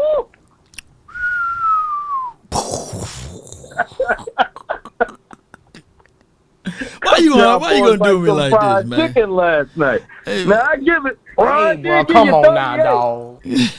Come on now, dog. Ron came to play last night. Now Ron came to play. I can't knock Ron. Ron said I'm ready to go, but I don't know what was up with everybody else. Hey, man, he the only guy showed up, so to let you know that if you're using Prize Picks, man, go ahead and select the more on the LeBron James sides of things. I always select less with AD, you know what I'm saying? No doubt, bro. What you got for the show, man, today, man? Listen, man. Like I said, man, I feel like we're going to go on this run, man. I feel like we're going to go on this run. It started last week. It's going to continue this week. The offense is going to be very different. I think it's just like you say, let Russ cook. It's let Prescott cook, man. Let him cook, yo. He can't cook while he's under that system and throw back 3 steps. No, that's not how he plays. He plays freely. Ever since his rookie year. Freely. He don't play under them constraints of a system, man. That drop step time and all that. Nah. He needs to play freely, man. And I feel like you're going to see more of that in this Rams game. Right. And we going to get going, man. Get going. I take your words, man. I take your words because if there's anybody that can call out a game will be you, bro. You know, you seen the cards happening before it happened. Yeah, that was before Trayvon Diggs went down, by the way, and you had a feeling what was going to happen against the Patriots. So you was measured with your analysis and your points. The Cowboys heading into this game, we don't need to overlook this game, by the way.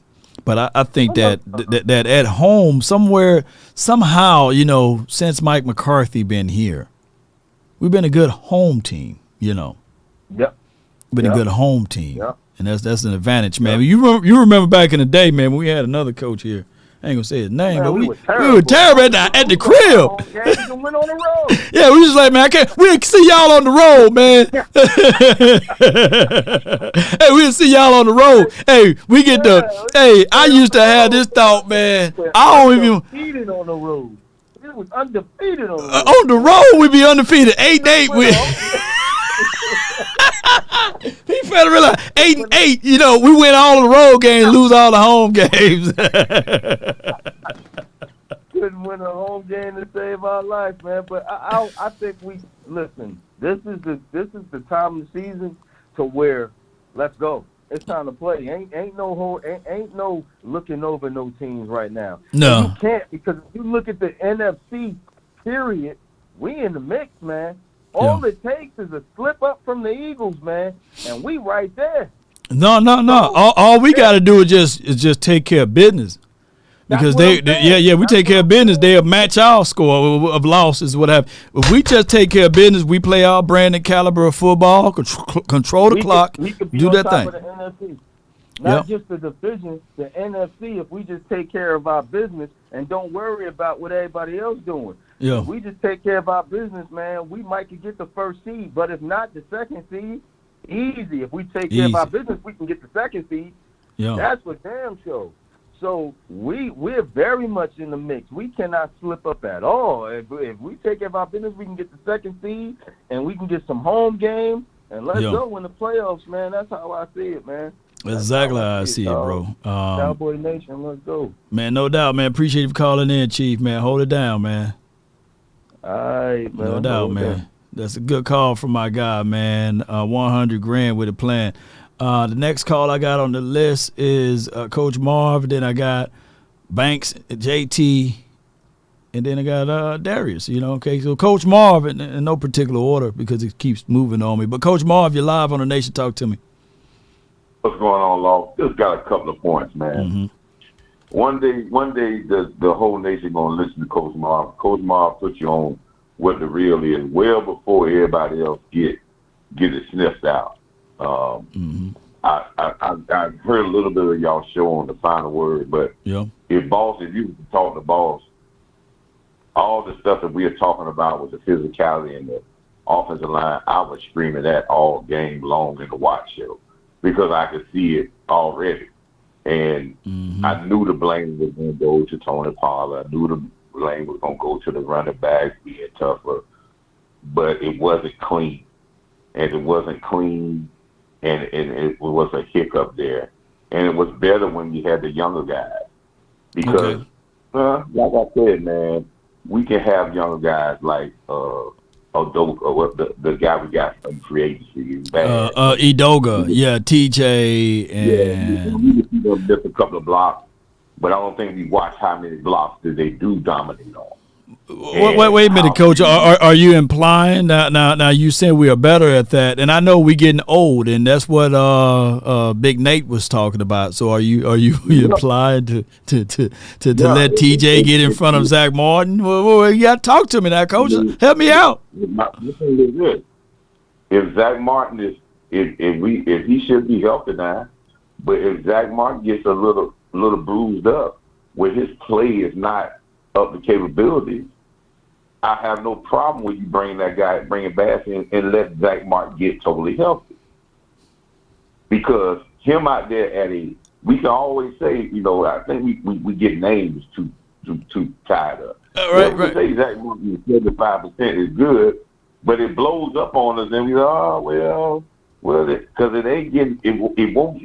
At his age, it won't get better. So again, I put it like this. When we had a banged up offensive line, we'll move the ball inside the 20s up and down the field. We're just having some hiccups in the red zone. Wasn't that the case? I mean, we did get the kind of caliber of team that we were playing. We were getting 400-500. We never got very few 3 and out. Well, that's going up against the Giants and the Jets right now. Our kicker, Brandon Aubrey, got more points than the entire Giants team. You know what I'm saying? So that's inside the red zone, Law. And I think you're getting caught up with these names, Law. So let's look at the so you saying TJ Bash over and over again, Law, that our offense moves smoother than in the running game. I'll put it like this. Chuma Adoda is a better run blocker than Tyron Smith at this time. I said that last year when he was at right tackle. That's why the stats went down on the right tackle. You said you said that Chuma Adoga, like we all know that it is going to take a ramp up for my guy Tyron. So we only saw him in 2 games, right? And he had his bye, and now he's going back to this will be 4 weeks of him getting into the groove of things, and I think that at some point we had to rip the Band-Aid off, but we can't just throw Tyron out and say, hey, hey, you've been washed one game, and then we don't like you in the second game, so we're going to just fold up and just keep you on the bench, Coach. I don't think that they want to build him up because he didn't really play at all in preseason, and he had limited snaps even in the offseason, right? And this is why I say, Law, and I said this in preseason as well. Right. You can be veteran guys, and they can have great seasons and be Hall of Fame guys. But the only way you're going to get good when you playing younger guys, young defensive linemen, guys that are hungry, sitting out and saying, okay, we're going to rest on your laurels and what you have done. If you don't put the work in this league, it's going to show on Sunday. It's going to show on Sunday. Well. Here'll be my thoughts though, Coach Marv. I give it what you're saying, but Chuma didn't look bad at all at guard either, right? So if you were going to do something like that and say, hey, Tyron, because I'm not finna bench Tyron and Zack Martin, right? It's just off of principles. I don't think the Cowboys have the gonads to do that. But let me give you my 5. Let me give you my 5, Coach. I would do this then. I would convert Tyler Smith back at left tackle, keep Chuma at guard, keep Biotish at center, because I'm not finna put Brock Hoffman in at this point, and I'm not finna put in Billy Price. Zack Martin, work it out, man. Hey, you held out. That's what Nate Newton was talking about in that podcast. He gonna have to play himself into shape, and I get it. It's a bad look for us, and even him. This is a new system for him. We've been having the same system forever, right? So this pull trap and a lot of movement. Hey, he gonna have to pick those pieces up. And Terrence Steele, we already counted that Terrence Steele is going to be who he is this season, a half step. Would you consider to do that, Coach Marv? Yeah, but I think you're misunderstanding me, Law. Break it down. If they're injured and their injuries are causing them to play like this, you must bench them. Because the injury ain't going to get no better by playing, and the play ain't going to get no better. If they're injured, if you recognize that their injury is causing them to misfire like this, it ain't going to get better by them still playing. And you may get better effort, and a healthy guy is better than a guy that's lame. I feel you, Coach Marv. I just don't think that this coaching staff. Go ahead. I've been looking at a long time. If the level of play is not that bad, let's say Zack Martin is a 9, the backup guard is a 7. Zack Martin hurt is a 7 also. When you talk about ratings, I got to go with it. And I'm just saying again, injury is the key thing here. I'm not saying if the guy's healthy, yes, we can get it, but if he's hurt, that's limited him. If he's got something lame that's limiting him, playing it ain't playing through it. It's not, the injury ain't gonna get no better. And the point about it is his play ain't gonna get no better. I'm not saying you're gonna bench him but if it's injury, if you do the observation on our line as a line coach, and you like, yes, we're not playing well. Doesn't seem like he's getting that push. Yes, he's dealing with that hamstring, he's dealing with that knee going forward. Because we got a long stretch going forward. and these guys, then the player's not there. Why run a guy out there that's hurt, and he's not giving me everything, and it's killing my offense? Where I got a guy that's totally healthy, that the level is not that far off, and it's about the same when they hurt, when the big guys hurt. I think sometimes we're gonna put a guy there that says, well, Zack Martin hurt is better than the guy that play behind him. So that's just what it is. I think that a hurt Zack Martin or a guy that's trying to pick up pieces, Zack Martin, is better than a TJ Bass. You know what I'm saying? From their philosophy. Even though TJ Bass. Let's say this. Go ahead. Watch the film and tell me that's the truth. And don't tell me about what all these NFL teams. Don't tell me about what team he played, because then we doing the same thing. People talk about the Cowboys. Oh, they played a team that ain't that good. Coach. Hey, Coach. He play a whole game and he blocked. Then we say, man, this guy come in here. Well, I get your angle. I get your angle, but they are in the hopes that Zack Martin can pull through and get better. They're not finna be sitting there saying that, hey, whatever they saw out of TJ Bass, and even for what I can identify with tape, you know, and say, well, he's playing solid, and this will be forever who he is.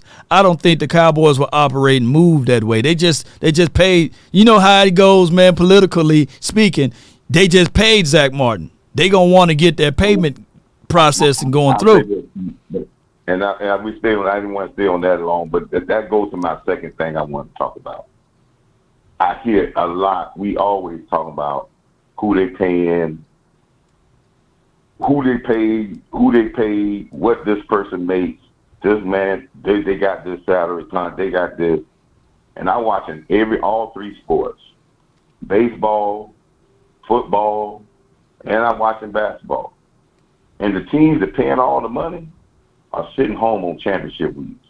Hey, but the guys that invested in playing football, right, they are the teams that are winning. True. But we can't equate talent by pay, and that's where I feel that we have really short things. Well, we feel the guy who's being paid that means it's about talent. And I say this about CD Lamb, and I say this about Bill Prescott. Okay. I heard people talking about the extension, because we say, well, that's going to help in the salary cap. I'm not even worried about the extension, because if they get the extension, if Parsons get an extension for $30 million, if we don't get to 6, it means absolutely nothing. No doubt, Coach Marv. Hey, you right on the money with that, man. I appreciate you for calling in, Coach. Hey, man. Hey, one thing about Moose Johnson, he talked about the same thing Nate Newton said yesterday when I told you, sometimes we just got to shut up. You ain't lying. Sometimes we got to shut up. You ain't lying. Appreciate you, Coach Marv. That's Coach Marv, man. Put your hands together for the legendary Coach Marv, man. I'm going to put my hands together for him, you know.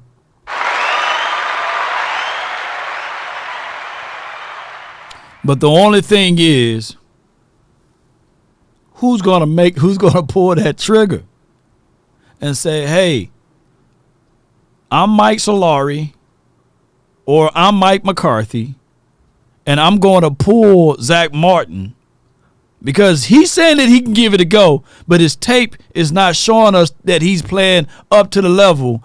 I put TJ Bass in there, and there's an A-gap blitz, and he ain't picking it up, and then all of a sudden your quarterback get creamed and he's out for the season. Who gonna have the gonads to sit there and say, yeah, man, it was my decision? Because that injury could happen on any play, but people gonna be looking at that. You mean to tell me that you put an undrafted rookie in front of a how many time Pro Bowler, All-Pro Zack Martin, who said he can give it a go, and you bench that guy? See, there's always two folds to it. You immediately losing your job.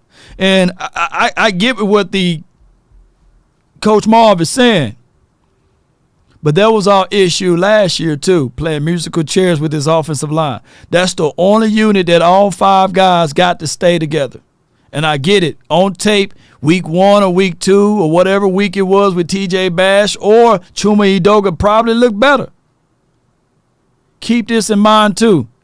For the opposing team, they didn't have any tape to go off of, right? They didn't know how to really set up and counter, you know what I'm saying, what the weakness was TJ Bash. And that's the same storyline to even on other spots on the field. That's just what I'm saying. But, I get it.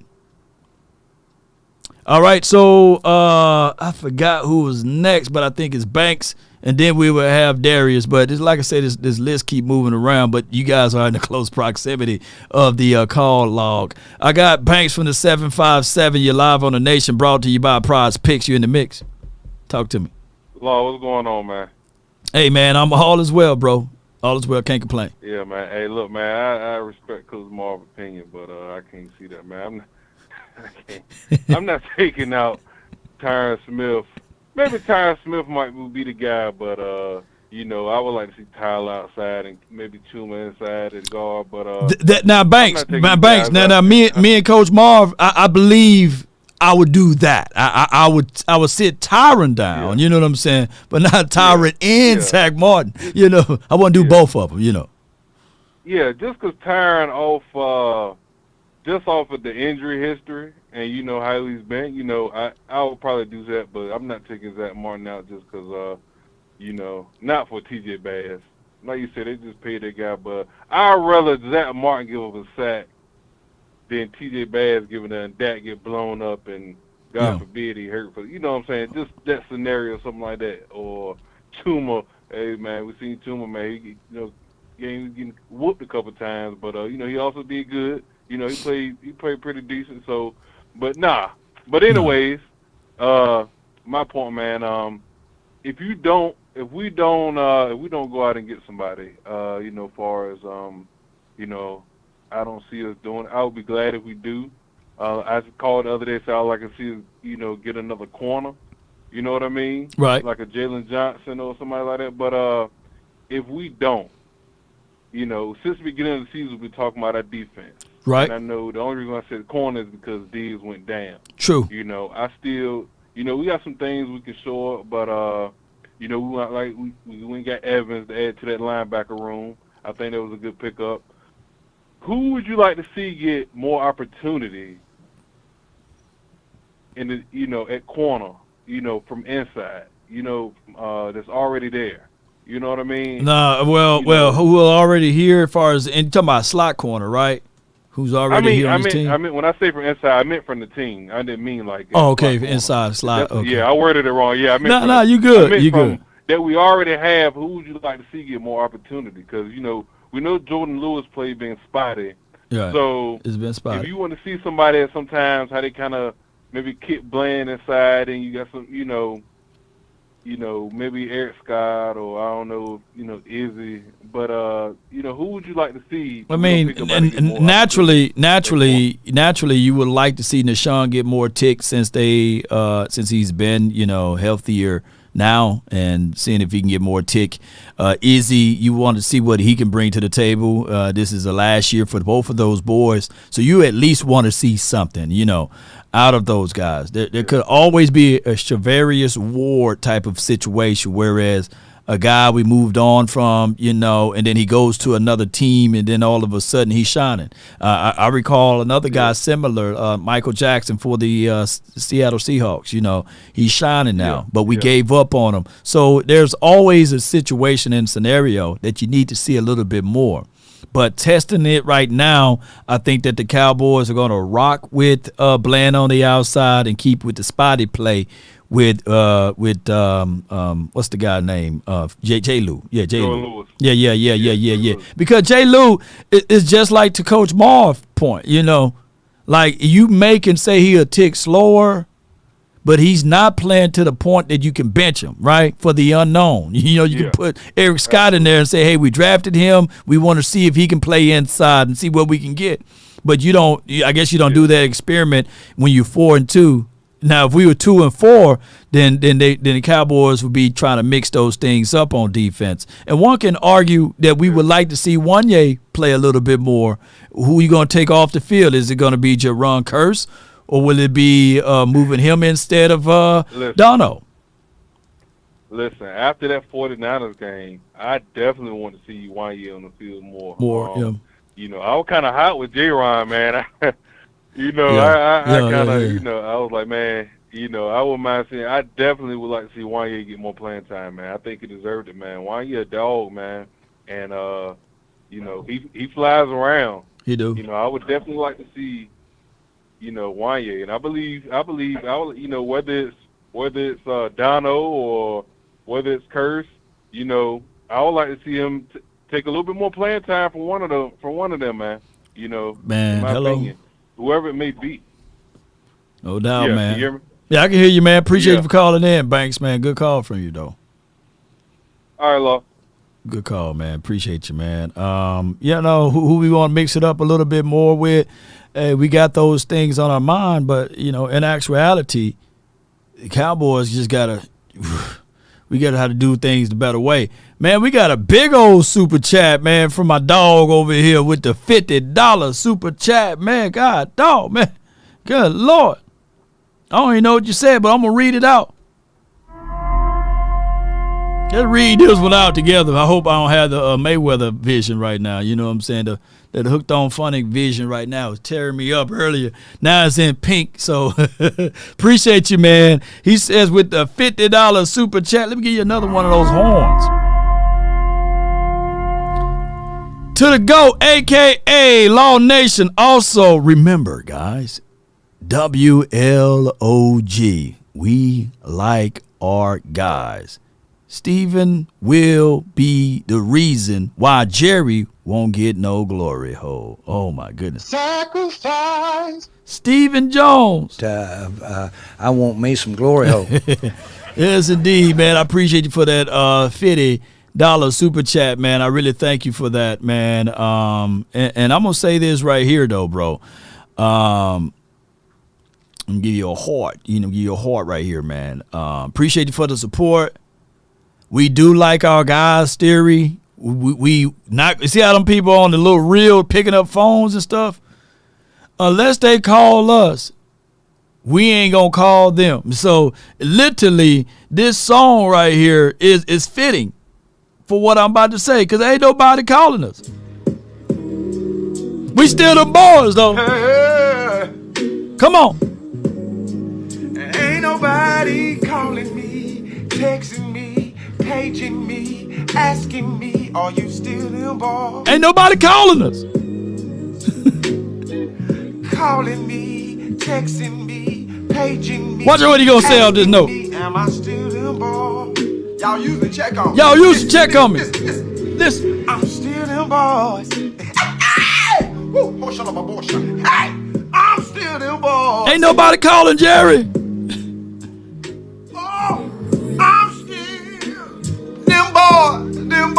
Them boy, I'm still them boy. Oh, I want to hear this note right here. I'm still. Come on, choir. I'm still them boy. Come on, choir. Come on. That boy burned up, man. That boy burned up, man. Jerry, is this my guy in the chat said, Jerry go sign Jerry Judy, man. If the Denver Broncos ain't calling Jerry ain't picking up that phone. Jerry is not picking up that phone. Jerry like, man, call who? We lose leverage. That's Jerry's thoughts on that. So, man, I got my guy, man, from the 214. You in the mix, man. Talk to me. Darius. Hey, La, I'm at work, so I'm going to keep it short, but I'm going to just give you my little wish list. I know they ain't going to do it, but I'm just saying this is potential. Chandler, my boy Chandler Jones, he had a little issue with the Raiders. One of the coaches called his baby mama, so that's over with. So I'm saying Chandler Jones, Cordero Patterson, the Falcons not using him. We can use him as a running back, a power running back, and a receiver, and a return man. I like the idea of Mike Evans and Cortland Sutton, and PS2, Patrick Surtain. I think that's a wonderful idea on your part, man. But that's all I got. Man, appreciate you, man. My guy Darius, man. That's a good quick call from him. I like his entire list. I like his entire list.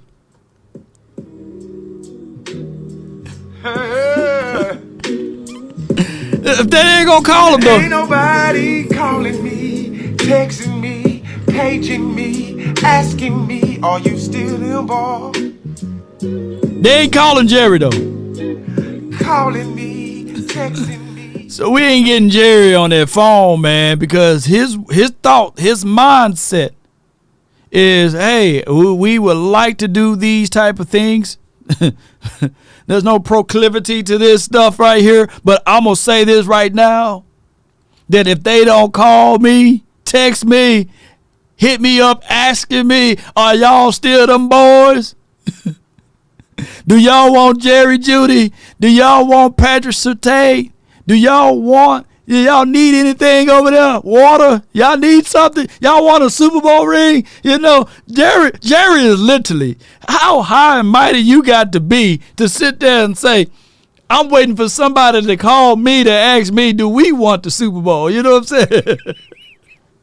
Hey, do y'all want to win a Super Bowl? Do you need a player over there that can win you some playoff games? Are you okay? Yeah, we okay with what we got, you know?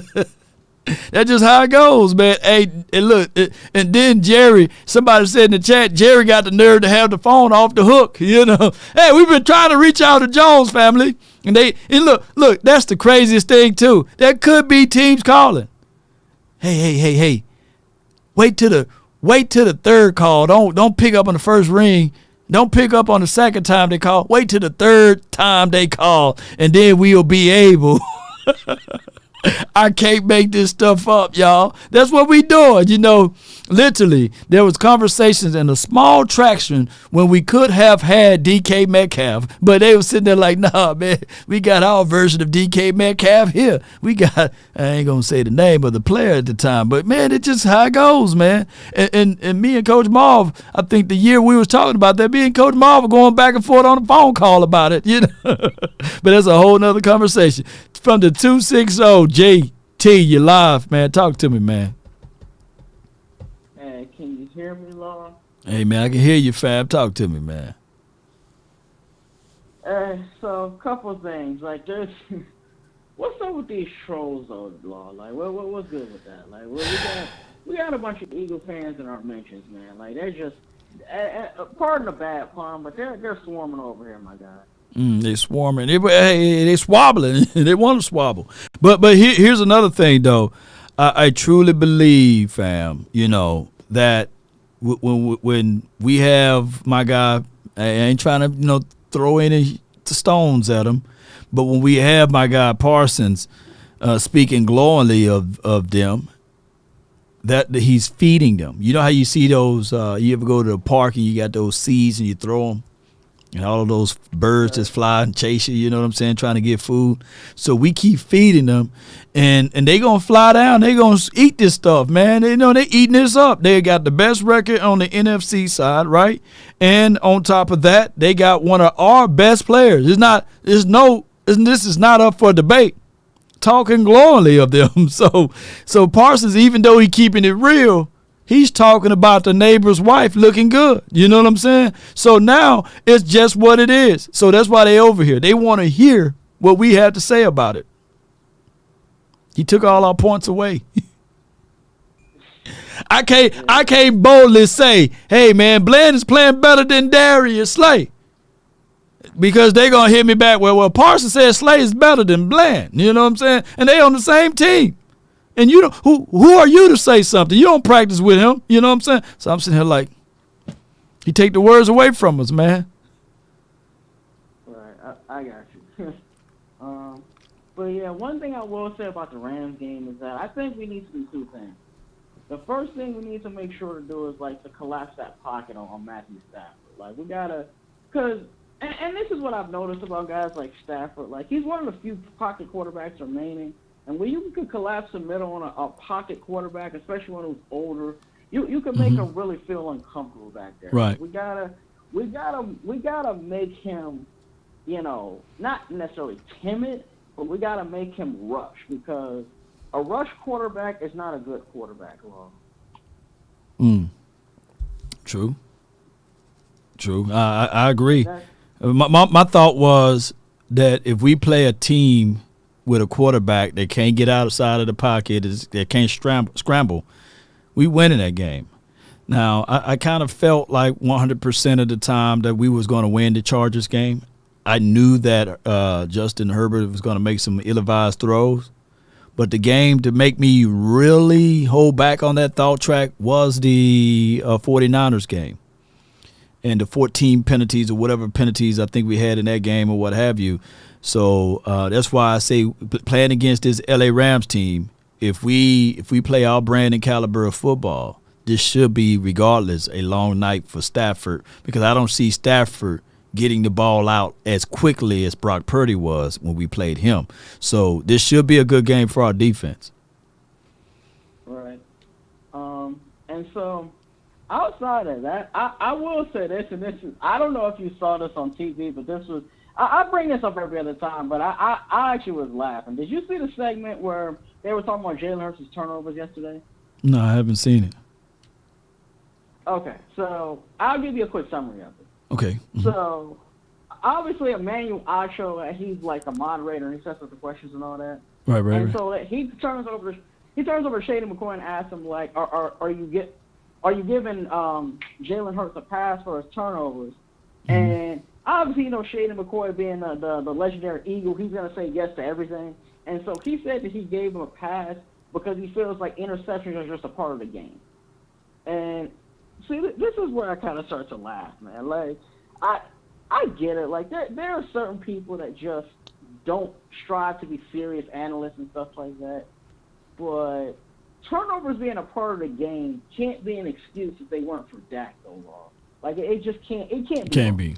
Can't be. It's got to either be one or the other. Like, the only way that this could actually be a credible take is if he's willing to go back last year and retract his statements about Dak. Yeah, you're going to have to – a lot of people got to eat the words that they say, I saw a post the other day that, Josh Allen still in the MVP runnings, for the first half of the season. How likely is he the MVP and they're playing like that, you see? So, I mean, there's always going to be the media bias, and there's always going to be – us supposed to be the villain, but we don't know how to villain. You know what I'm saying? And that's what my guy Boss Cowboys Sports was saying yesterday. Like, he had to take back half of the content that he was going to create because we don't know how to, be those evil ones. But because we are just too nice, and it is what it is, bro. What else you got? What other points you got before I let you rock, man? What else you got? Okay, so one more point, and you actually brought up what I was literally about to segue back into, and that is the Josh Allen point. Josh Allen is actually, I looked at the poll too, they say that he's like third in the MVP voting, like as far as like guys who they would go for. Right. But here's the funny thing. Do people realize that he's tied for second in interceptions this year? Like, it hasn't really been talked about at all. Like, people have really been quiet about Josh Allen. They have not said anything. Man. But I looked this up, and the leader in interceptions, as we discussed yesterday, is Jalen Hurts. And then there's, like, 3 guys that are tied with 7, and that's Josh Allen, Matt Jones, and Jimmy Garoppolo. Like, those are the 3 that each have 7. And so I kind of find that ironic that a guy who, once again, is turning the ball over, like Josh Allen tends to do, is still third in the MVP race. But we'll ask this question, like, and let me just say, be hypothetical. Like, this actually isn't, like, me being serious. But, like, hypothetically speaking, if I were to say that, like, Dak should be further in the MVP conversation, people would laugh. But the funny thing is, he's got half the turnovers of all these guys, basically. Like, he's taking care of the football for the most part. Like, he had 3 in one game, and so that clouds it a little bit. But outside of that, he has been a very protective of the football. And I feel like that's not – people are not giving Dak, I think, enough credit this year for being able to, for the most part, take care of that football. Like, turnover differential is huge in winning and losing, Law. And I just feel like instead of, like, trying to bash Dak to death, like, we should take some time and say, look, he actually is improving on the turnovers. Like, that is something that has improved in Dak's game, Law. Well, what we have to see from Dak Prescott is even though he's taking great care of the ball, But, right now he's not in the conversation of MVP because we need to see a little bit more from him. Being objective as possible, we need to just see a whole lot more before we can add him into that conversation pool. But I agree with all your stance on that. That was just a hypothetical. Yeah, hypothetically. Yeah. I appreciate you, JT, and thanks for calling in, bro. Hey, good call, Law. No doubt, man. Good call from JT, man. I got Soul Goddess, got Too Cool, and then we will have Marv, and my guy B, Brandon. So, Soul Goddess, you're live on the Nation, brought to you by Prize Picks from the 347. Talk to me. Hey, Law. Hey, Nation. How you doing today? I got Doing a great. couple points to make, so I'm not going to be as quick as I usually am. First of all, I watched the Final Word last night, and the points that we're bringing up about we didn't even play this week. I didn't see all the coverage. I was waiting because I looked at all of them except for maybe First Take. No one was really talking about all the quarterbacks that gave all these turnover interceptions this weekend that lost. And I'm like, they're on pace to beat what Dak did in his whole entire aberration of last year when he was doing all these interceptions. Right. But people didn't realize that he was throwing way more than he normally threw either. So if you're throwing a lot, of course you're going to get more interceptions. Right. But Jalen Hurts ain't throwing like that, and he's still getting way more interceptions in the first half of the season than Dak got, even when he came back after he was hurt. So that doesn't make any sense to me. Right. This turnover thing is ridiculous. I was like, when players were back in the day, before we even started looking at these stats, and we're just like, passing, not running quarterbacks, but pocket passers, we had higher interceptions. That's just the name of the game when you're throwing a lot. I don't understand why this is now a story. They need to shut up about that. It's starting to get on my nerves, to be honest with you. Hey, clicks. That's what it sells. Clicks. Hold on right quick. I forgot to do this. The conference has been locked. Keep going. Okay. Keep going. Mm-hmm. So my second point, I agree with Big Game James. Look, Micah Parsons, I know you got your podcast, whatever, but sometimes you too nice, bro. You too nice. I'm not shaking hands with nobody that blow me out. If it's a close game, yes, you get a little, a head nod, good game. You won this one, but I'll see you on the next one. But when you blowing me out, I'm not shaking hands with you. I'm not changing no jerseys. No, I'm going to the locker room, and if I brought the game ball, I'm taking my ball home with me. That's the type of attitude I got. They got to be a little bit tougher mentally when it comes to stuff like that. When you get blown out, you better be pissed about it. True. I can't be shaking nobody's hand and smiling after that. I'm sorry. That's just a no. I feel I guess because I'm built in the 90s, I'm born in the 80s, built in the 90s, I might be a little different. It's a different world now. It's crazy different world now that we live in. And it's an evil world we live in. Go ahead, keep going. No, there's a difference between being a good competitor, being respectful, and being soft. And sometimes they come across a little soft. Like, you blow me out, yes, great going, thank you. You did your thing. Your team just put it together. I'm shaking your hand, but I'm walking the hell off the field after that. I'm not taking no pictures with you. I'm not trading no jerseys with you. I'm not even trading and signing no jerseys so you can keep it. Nah, that's crazy. Yeah. You got to be mad about that. Where's your fire? Where's that, oh, my God, I can't believe they just embarrassed me like that. Hey, I don't see that. It's a reminder, too, because when he do his podcast, and shout out to Micah Parsons for getting his bag. We not saying, hey, he shouldn't do these things. But, man, you got the dude jersey that you got blown out in hanging behind you. And you got Darius Slay jersey behind you. Like you got two of the most teams that we despise over here in Cowboys land. You know what I'm saying?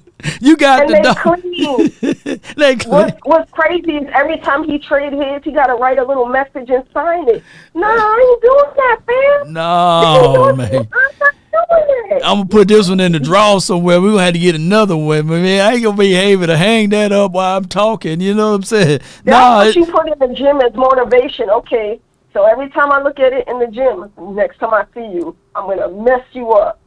It's literally like me watching Kobe doing a podcast, and he got like the Boston, Celtics jersey hanging behind him. You know what I'm saying? I'm like, wait a minute. It's literally like watching, I would say, Reggie Miller with a Michael Jordan jersey hanging behind him, like, hey, come on, man, come on. But this is the new age that we live in. The only way you take that is you keep it in the facility and you put it up in the gym, and every time y'all practice and you coming after practice, be like, you see this number? You see this dude? When we meet him again, we're going to cheer him up. That's the only reason you do something like that. Other than that, like he said, burn it. Take it to the locker room and burn it, bro. Yeah. I agree with you, Soul Goddess. What other point you got before I let you rock?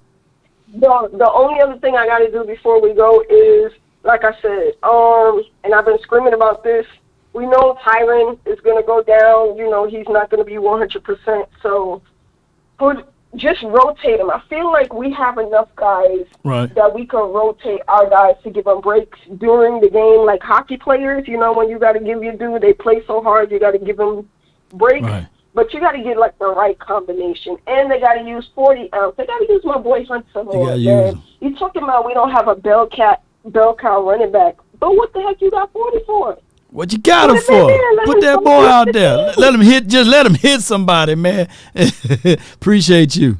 And he got a 4.5 40 dash. Come on, man. At over 250 plus 230, whatever the heck he is, and that dude start running, use him like you use Zeke. Let him soften up the run game for you. That's my point, man. I ain't gonna hold nobody else up too much, but that's all I have to say for Appreciate today. you, Soul Thank you guys. guys. Thank you, Law Nation. How about that Cowboys, and hit them likes. Hit them likes up for Soul Goddess, and hit them likes up for Law Nation too. Hey man, that's just what it is. And people, we ain't turning on Parsons. You know what I'm saying? We are saying things that we would say to anybody. Look, I got a brother that's a diehard 49er fan. In my room, I don't have a central red in his room, in this entire room. He can meet one of his favorite football players of all time, and then he can have him to sign something. Hey, as great as Jerry Rice is, I don't have Jerry Rice jersey hanging up anywhere around here, man. And I'm quite sure Michael, the playmaking Irvin, you know what I'm saying, the playmaker that he is, he ain't finna say, yeah, man, Prime, in 94, I know. They still argue about that to this day. Hey, Prime, I got your jersey, the 21 jersey, man, in the corner hanging up over here. No, man, it's just going to take us time to get used to it. So allow us to get used to seeing our guys that's starting of this team, the star power of the team, repping other players,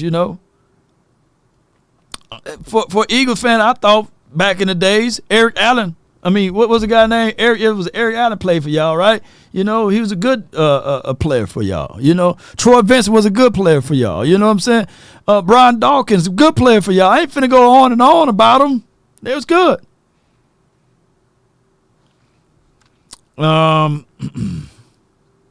Let's go to Too Cool. You live, and then MJ, and then Brandon. Too Cool. You live on the Nation. Talk to me. Hey, Lo, what's up with you? Not much, man. Holla at me, man. What you got? I got two things, man. First thing is, man, I think like Jerry Jones, he paints that target on the Cowboy fans, man. Because the super chat said today, man, like the Cowboys are one of the most prestige franchises when it comes to money, making money. And if you think about it, in the past 20 years, they ain't even been to the Super Bowl. So it's like Jerry Jones, he hops on national TV and he says he's gonna be the one to pay for the Super Bowl, and there's nothing he wouldn't do for a Super Bowl. But at the same time, you look at some of these trades that happen, and it's just like, you're giving up a 5th round for that person, or you're giving up a 3rd round for that person. So when Jerry says that, and it's like, you're the most prestige franchise in all those sports right now, how and why? Because you got diehard Cowboy fans that is willing to go to bat for you. If we do that, just imagine how much money you make after you won a Super Bowl. After all these years, you're the #1 franchise. Yeah. So I said to say this, like, it seems like CeeDee Lamb is in his extension year right now. Mm-hmm. That game when we played the Chargers, there is no reason why CeeDee Lamb had 50 yards in the first quarter, and he shouldn't have had 300 yards in that whole entire game. It just seems like when it comes to CeeDee Lamb gets unfair treatment about him being a number one because he plays for the Dallas Cowboys. If you take CeeDee Lamb and you put CeeDee Lamb on the Minnesota Vikings, the Cincinnati Bengals, Tennessee, anybody that throws the ball, you're looking at CeeDee Lamb probably one of the greatest that ever played the game. But he plays for the Cowboys, and it just seems like he's in a contract year right now. Right. And the ball is not finding its way over there with CeeDee Lamb right now, so he don't have to get paid after this year. Yeah. What's your take on that? I mean, right now in the 88 jersey, no 88 got or accumulated the yards and numbers that CeeDee Lamb is generating for us right now. So right now, he is the best 88 to wear the jersey. You know what I'm saying? Up until this point, of course, you know, we can't judge and grade his chapter, 3 or 4 opposed to what Michael Irvin got a chance to do in that 88 or Drew Pearson, because ultimately they won Super Bowls, right? Or they were on a team that won Super Bowls. But he's on pace for doing those things. And the Cowboys, to me, they look at it from, okay, he's giving us these great numbers. We don't want to, break the bank on him and give him a contract of 27 APY or 30 APY. We want to keep him at a certain number. So the best way we can do that is by numbers of, hey, it would be nice to spread the ball around. Let's not focus in on him. We paid Brandon Cooks. I need to see him getting worked. We paid my guy Michael Gallup. Let me see him getting worked. And that's just how it goes, unfortunately. And that's what the whole topic of the premises of what I believe Big Game James was saying. But I do agree that if CeeDee Lamb was in another uniform, he would be viewed differently. But it's crazy, Law, because two of the best receivers in the game right now, Tyreek Hill and Devontae Adams. If you go look at any of the interviews that they did and you ask them who their favorite receiver in the game is right now, they're both going to say CeeDee Lamb. Yeah. Why? Because he can catch and he's prestige at running routes. True. But like true. I said, it's just the targets. The targets are not there. The targets are not there for him. And then it's just like right now, McFadden and Felix Jones both played at Arkansas. That was a 1-2 combo. That's what made Arkansas what it was at that time. Yeah. Pollard is Pollard when he had Zeke. You take Zeke away, and now you get what you get that you had in the Chargers game at like 33 rushing yards from Pollard. Yeah. We need another back. We need to go get Henry. We need it.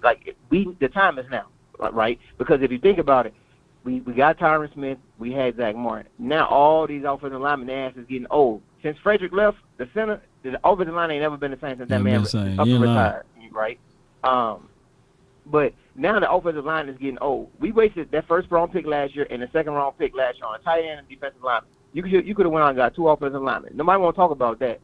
We wasted. This is the second Michigan player that we don't got, and it looked like it's about to be a bust, and we ain't even passed the whole season yet because the man ain't really doing nothing for it. So it's almost like we wasted that pick. I can't have no pushback on you on that one. It's just one of those things. Whereas low positional value is always going to be interior defensive guy, and then the damn tight end play, we know for sure it takes years for those guys to get together. And there's only a few, like Sam Laporta, what he's doing, kudos and credence to him. But unless I don't know another tight end that's making noise like that. And we just picked up a guy, Eric Schobert, that we can probably utilize him, and he's ahead of Luke Schoonmaker now. So, yeah, the Cowboys went to bed with those 2 picks right there. But we have to understand that for Mozzie, for what he do, is not going to be very, what we call it, hypey, you know what I'm saying? So it will be a situation just like Dexter Lawrence for the Giants. It took him about 3 or 4 years, and then everybody say, hey, look at Dexter. It's going to be one of those things for Mozzie. But go ahead. Hey, Bilal, so when you go back to Mike McCarthy offense when he was young in Green Bay when they had young Aaron Rodgers, man, that man had a legit athletic tight end that could catch the ball. They need to go out. I would give up 2 first-round picks for Kyle Pitts. That's how good I think Kyle Pitts could be.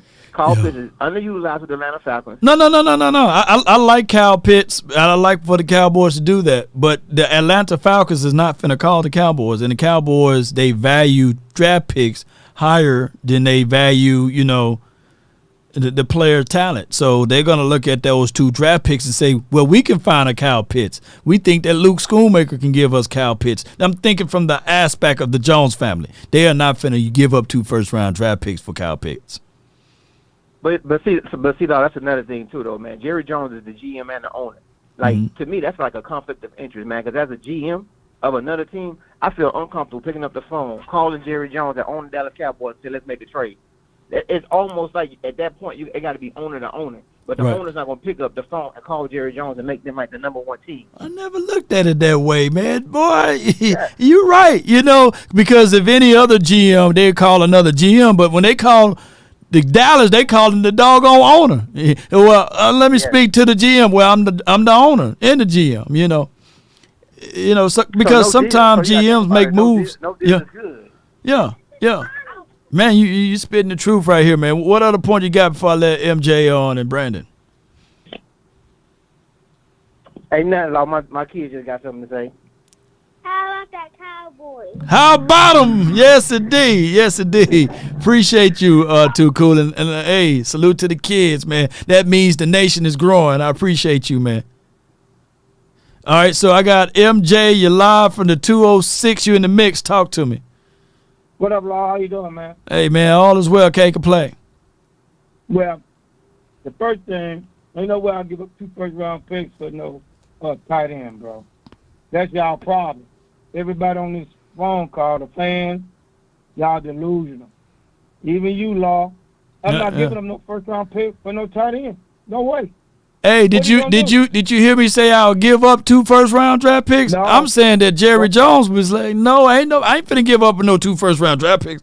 I'll give up 2 first-round draft picks for Patrick Surtain right now. No, I'm not giving you 2 first rounds for no Patrick Surtain. I'll give up 2 first rounds right now. No. Right now. I'm firing you right now, Law. You fired. Fired for what? Where you think we're gonna be picking at? Where we picking at? We picking at the 32nd. We picking at the 32nd or 31st pick. No, I'm not doing no Joy Galloway no more because of the fans. No, I'm done. No, you're gonna lose us the season, Law. Because next year it might be a beat that we might can steal, and you just gave it away. And then at the 31st pick, so coming out of the draft next year at the 31st or the 30th pick, who's gonna be better than Patrick Surtain? Frederick, the center, y'all thought he was a bum. All you fans, I know y'all did, because I've been on this podcast. I've been watching football for a long time, Law.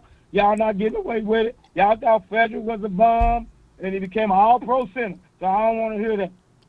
You know what I'm saying? I wasn't doing YouTube when Travis Frederick was drafted, by the way, but keep going. But you know what I'm saying? So I ain't gonna listen to the fans. The fans is delusional. We got a lot of talent, Law. We just don't use it. And like Coach Moore was saying, Law, you got to watch the tape. I wish you guys really watch the tape because everybody get beat. But what Coach Moore was trying to tell you, that line, Bass and all them boys, we was driving against the Cardinals a lot. We just called the wrong play. That was play call. They kept driving. You know what I'm saying? And they was playing scared. So that's why we lost. And Bass, you see his, how he became, you know what I'm saying? The man is 6'5", 320. Come on, man. That man ain't no weak. What he was trying to say, he's saying he wanted to save Martin. Like if Martin really hurt at 70%, let that man rest up because you're gonna need him. So what both Marv, because your name is Marv too. So what both Marvs is saying is just because we saw T.J. Bass and Chuma Edoga play well against the 31st ranked defense in the National Football League, which is the Cardinals, by the way, that they should be heavily favored to be put in front of, dare I say, Zack Martin. You know, I'm not finna go back and forth with y'all about this. Yes, T.J. Bass may look good against those boys. They are the 31st ranked defense in the National Football for a reason. And I'm going to say this, you know what I'm saying? But I don't think that there's no coach that will have the the gonads to say, I'm going to bench Zack Martin because even though he say he's good to go, but he's not really good to go, and I'm going to put T.J. Bass in here, and then they move my guy Aaron Donald through there, and he shoot through the A or B gap, and they cream the quarterback. Who's going to be held reliable for that, Marv or MJ? Law. It ain't bad. You gotta go watch it. You don't be watching. Oh man, bull sugar, man. I got the tape. Do you got the tape? I watched the tape. Do you got the tape? What timestamp? Can you point out the evidence of the tape? Can you present the tape? Can you break down the tape and put it out there so I can see the tape? Yeah. Well, look, Law.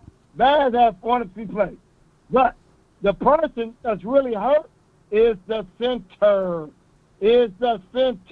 The center is the one is getting his butt beat. Because Big Nate will tell you, and I watch the tape, he's getting bull rushed, he's getting dogged, he's hurt. You talking about, we all knew that Tyler Biadasz, he had a hamstring, right? The same type of hamstring that Tyler Smith had, who didn't get a chance to play week 1 nor week 2, right? Because of those poor hamstrings. So what you're saying, now I get it. We know that Tyler Biadasz got a bad ham, and he's injured and nimble. But now you went from Zack Martin and Tyler Smith to Tyler Biadasz. You know, the bigger dish. You know what I'm saying? Come on. Because, Law, you trying to say that see, this is wrong with the Cowboy fans. Y'all play scared, Law. You play scared. And what I mean by that, y'all don't give the players a chance to really show what they could do.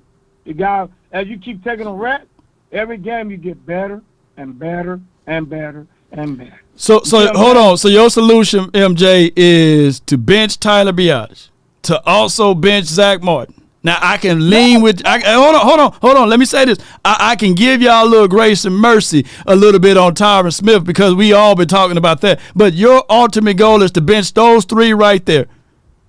No, my goal is whoever's hurt. See what? Remember I told you, my thought.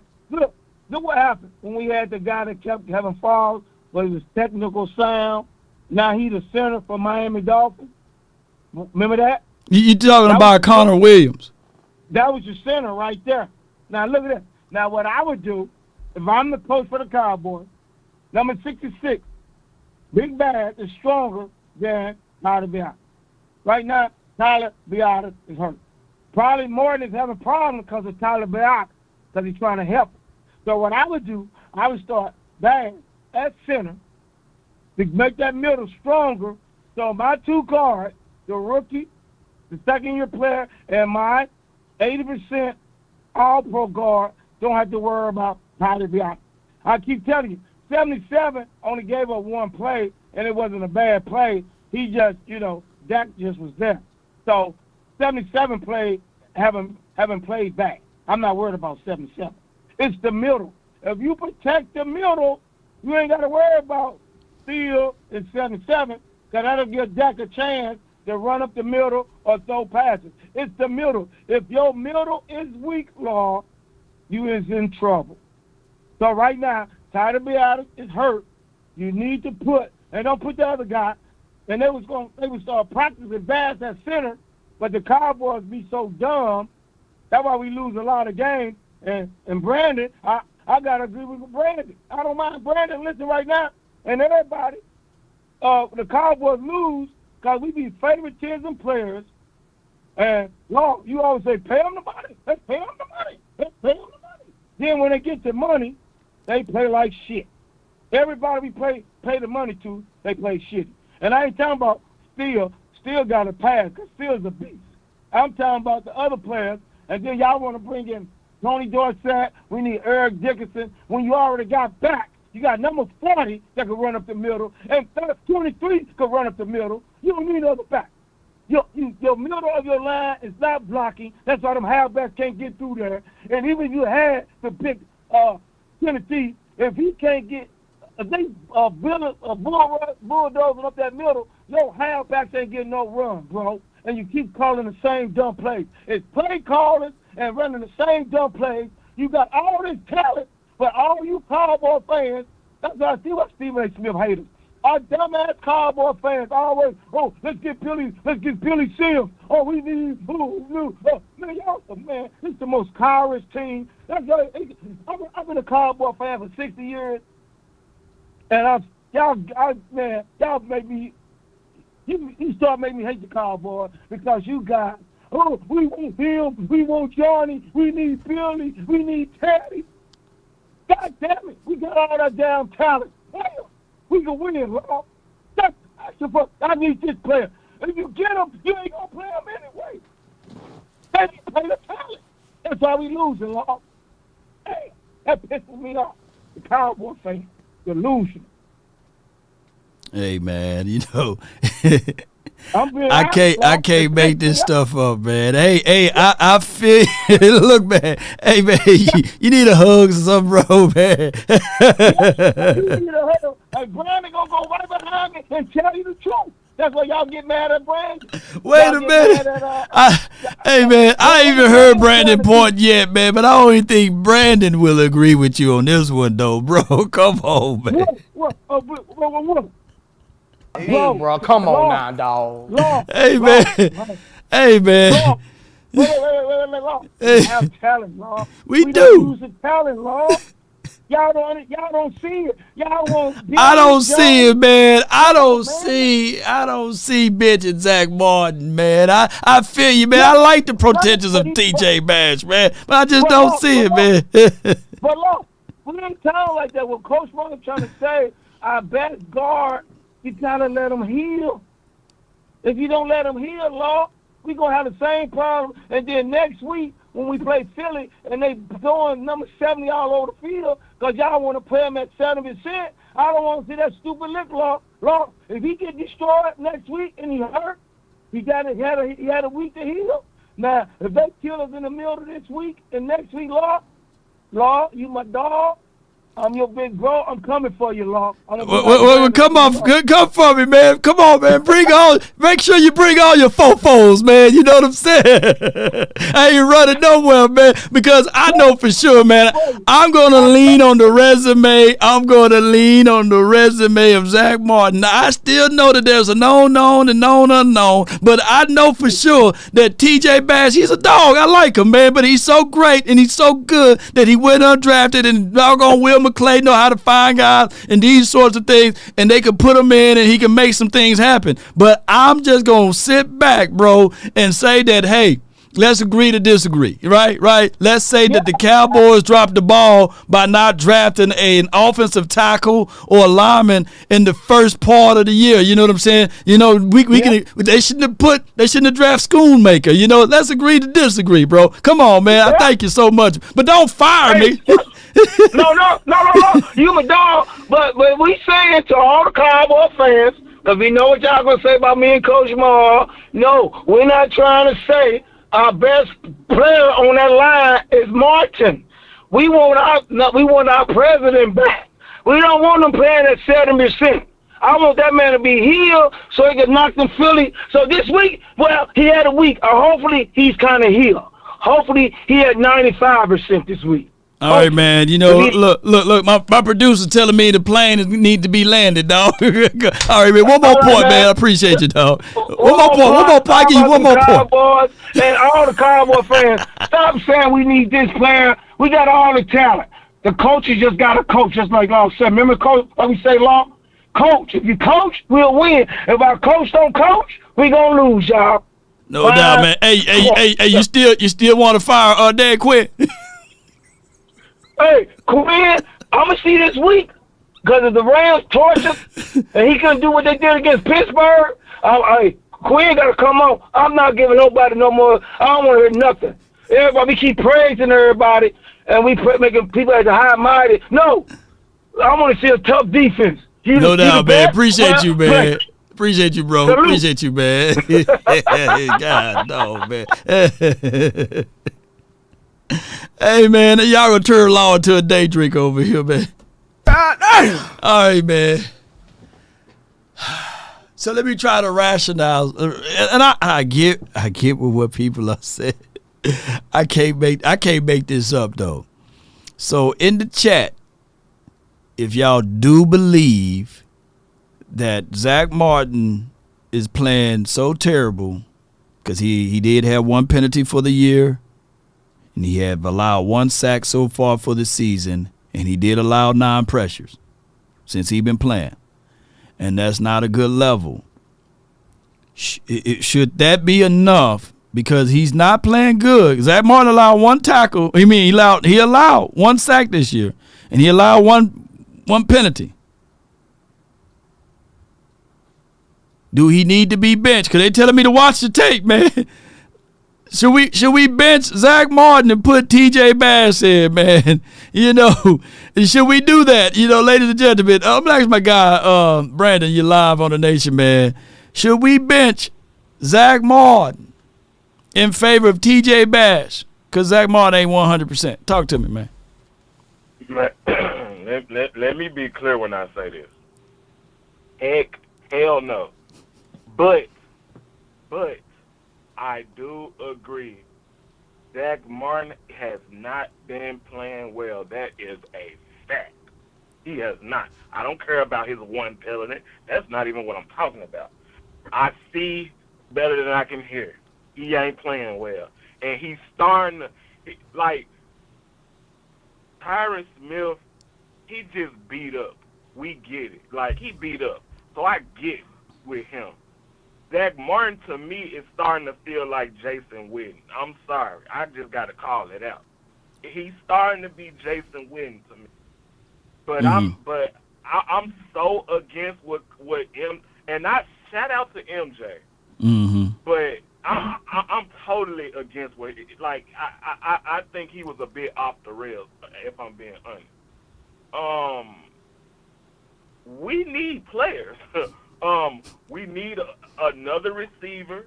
We need another running back. We need another linebacker. Facts, period. End of discussion. And miss me with the coaching. Law, what has Mike McCarthy record been the last 2 years? Remind me, because I don't know. 12-5. So can we quit with the coaching? Y'all said it was Kellen Moore. We don't got the best offense in the world anymore. We did not care about that. Law, we said we wanted situational football. So can we please stop talking about coaching? Law said it himself. Since Mike McCarthy's been there, we actually have home field advantage now.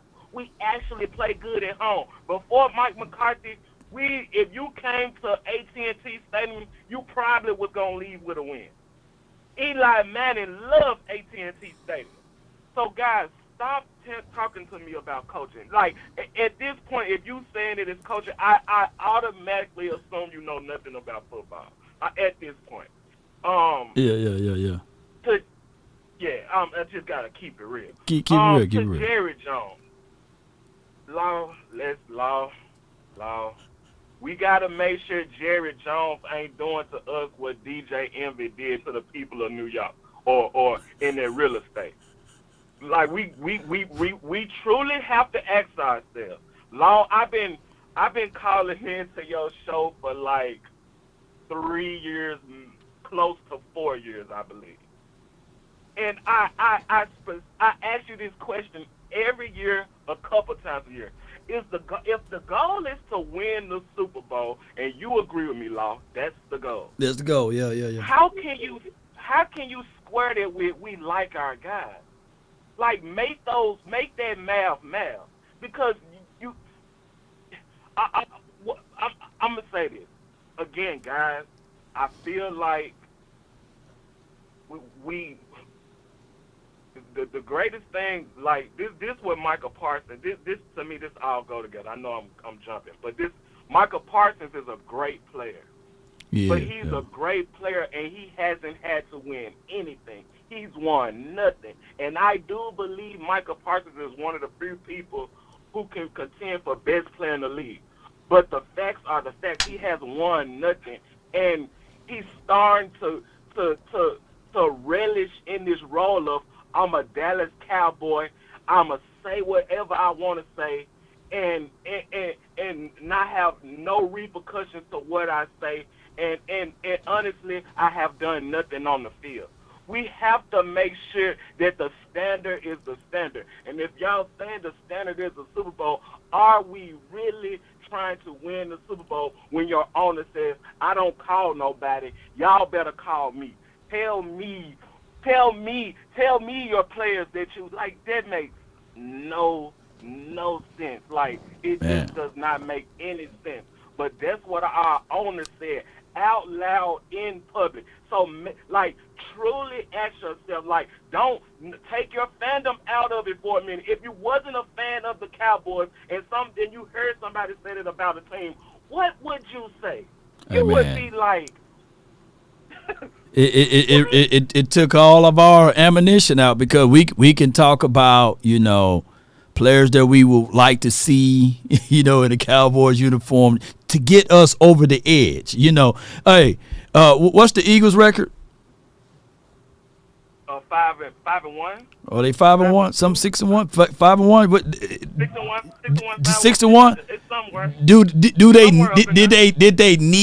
Did they absolutely need Kelvin Byard? No. You know what I'm saying? They didn't need him, but they know that, hey, down the stretch, if I'm getting into a fight, that I would have a better chance of winning of having him juxtaposed to having Terrell or whoever the Edmonds kid that they had over there. So that is what, when we talk about talent, when my guy MJ said, yeah, we have talent, Law, we just ain't using it right. Well, cool. Did Jordan need Scottie Pippen in order to win a championship? We don't know. We don't know. Carolina got talent, but they ain't won the game yet. Right. They haven't won a game yet. But they got talent. They got look, I'm looking at Jeremy Chin over there, JC Horn. I'm looking at those boys got talent. You know, Brian Burns. I mean, we're looking at talent. We're looking at talent. They got talent. They got a linebacker who literally, if he was on the Cowboys, every Cowboy fan in this chat, in this world, would say he's the best linebacker in football. They have that guy over there, and they can't win. It's not just about talent. That's not it. That's never been it, which leads me to my final point, Law. Law used to use this word, force multiplier. I would love for him to start back using it, because it forces him to answer this question. What is a force multiplier, guys? That a force multiplier is what Micah Parsons is. Yes. It's what Patrick Mahomes is. It's what Peyton Manning is. It's what Tom Brady is. It's what Ray Lewis is. I see you. It's what Ed Reed is. See. And which leads me to the point. You got MJ and Coach Mark talking about benching Zack Martin. You got we got Law and people like me saying, man, we need another receiver. But if we had that guy at quarterback, this would not be an issue. Come on, man. See, man, man, you was having a good conversation. Now you want to bring up Dak Prescott. You know what I'm saying? Hey, but you and I, we had this side thing that's going on, this side thing that was talking about, hey, we will see how he will be measured in the playoff and beyond. So right now, I'm not counting these chickens. This is my guy, Marshawn Lynch. I'm not counting these chickens right now. You know what I'm saying? It's too soon.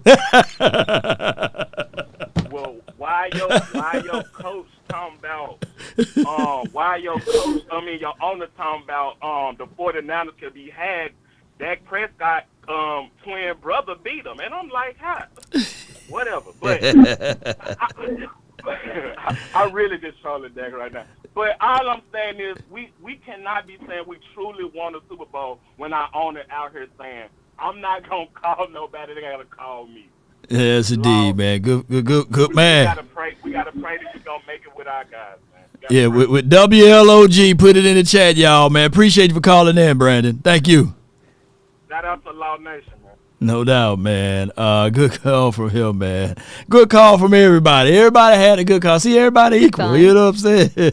Yes, indeed. Separate but equal. Everybody separate but equal, man, today.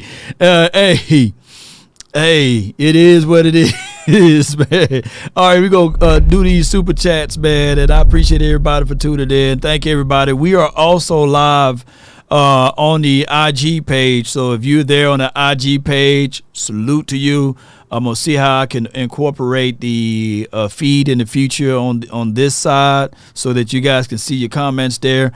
We still fixing the bugs on the Instagram page, but if you're live there on the Instagram page with me, just let me know in the chat. Also, just give me a fire emoji if you're live on the IG page, and I'll see if I can give you a shout out before we rock on up out of here. And appreciate everybody, man. We are live on multiple outlets here, and I've seen some super chats to come through.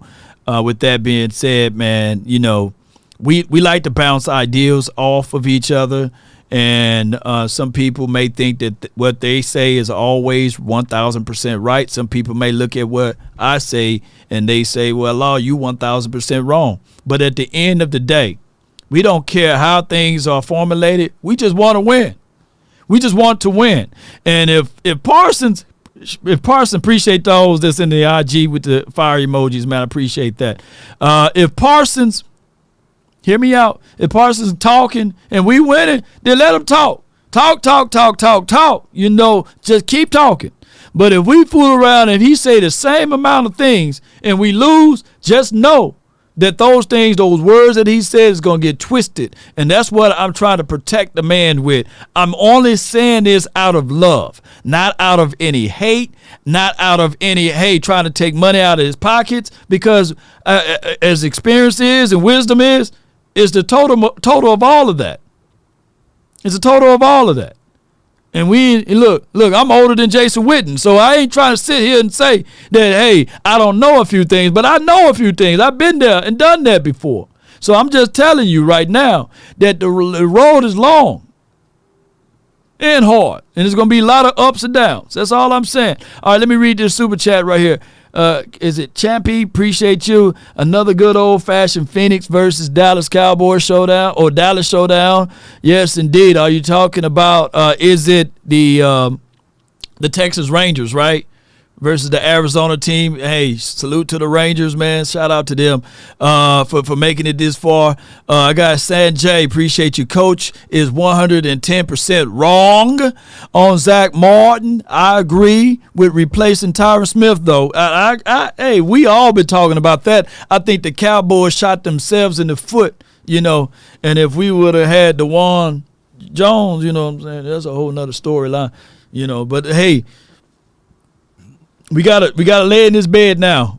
We gotta lay in this bed, and shout out to my guy Jay Versick again for the $50 super chat. Robinson says, all I ask, and he ain't lying, you know what I'm saying? All I ask. He says, is for the Cowboys not to come out flat. We know how Dallas play in noon games. All I ask.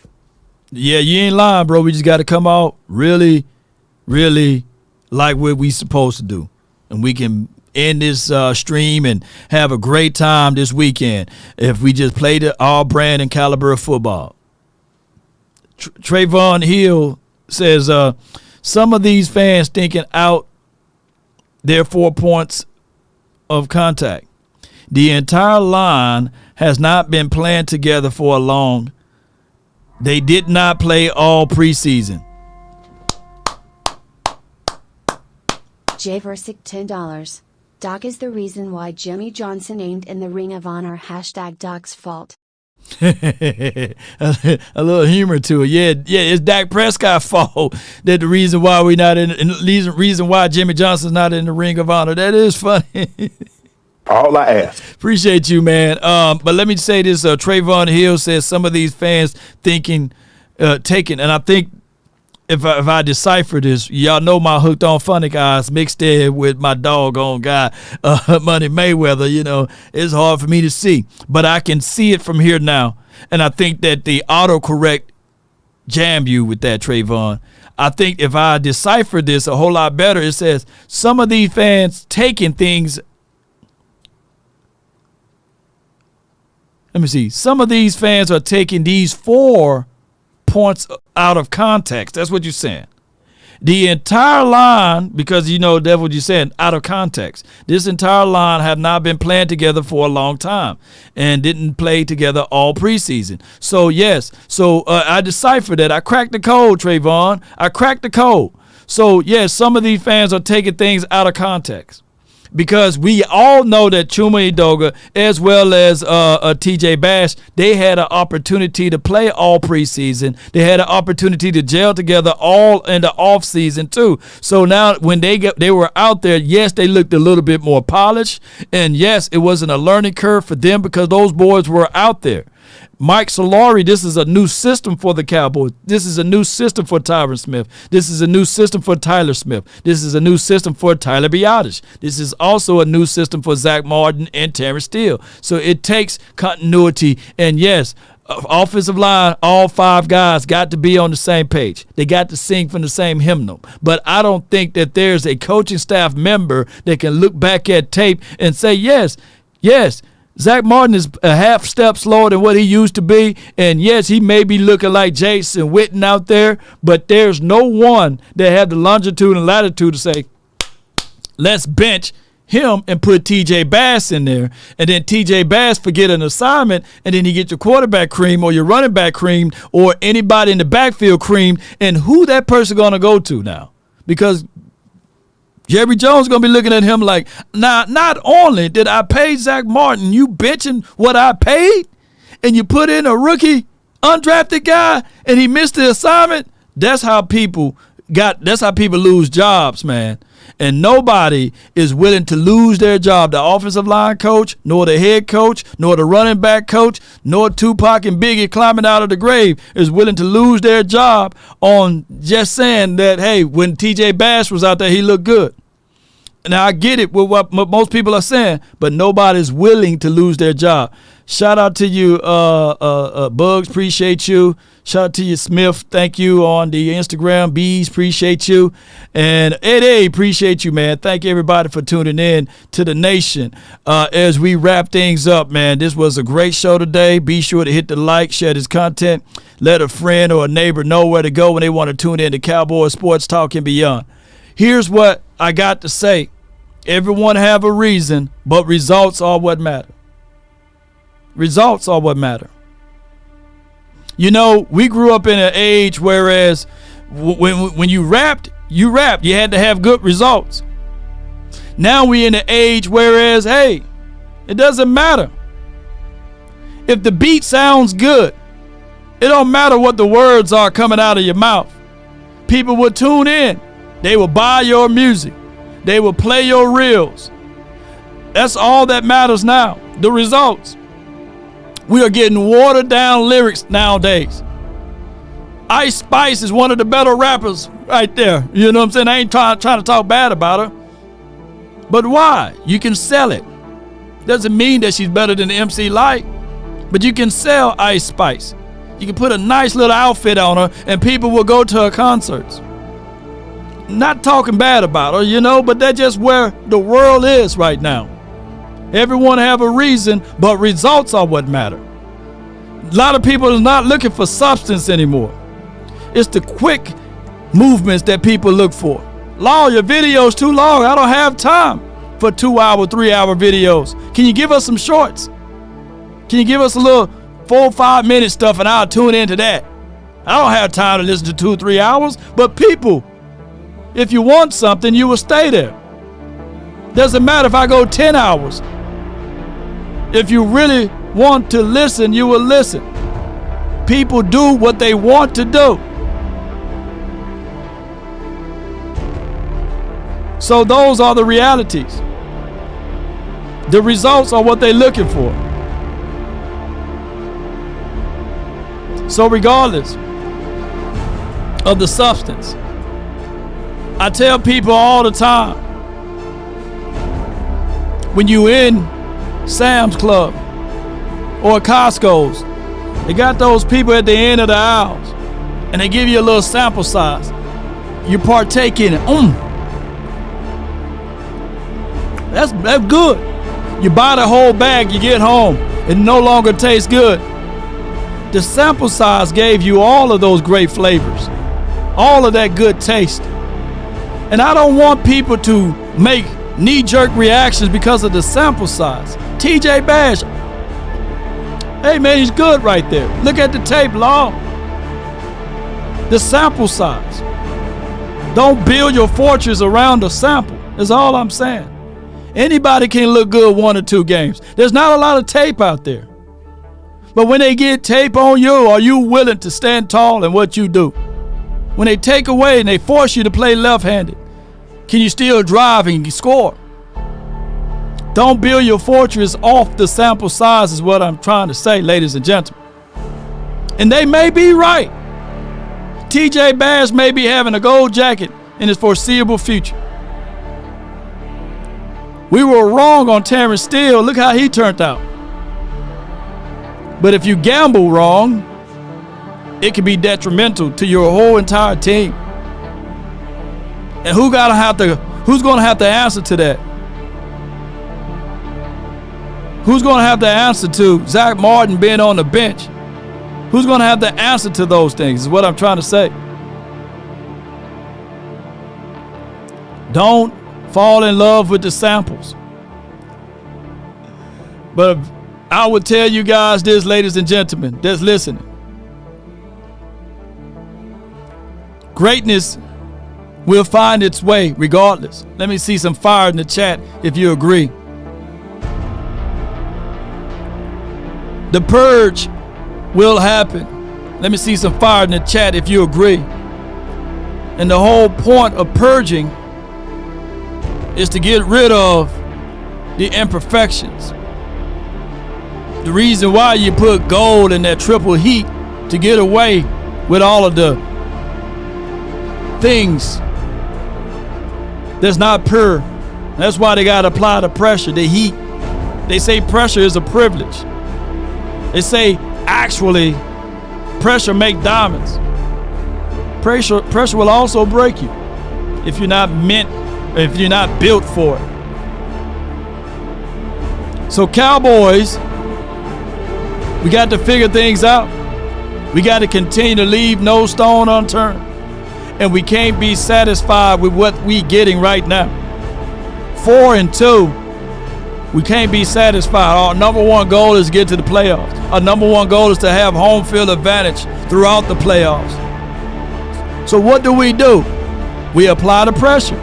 We provide the heat. We leave the excuses at the door.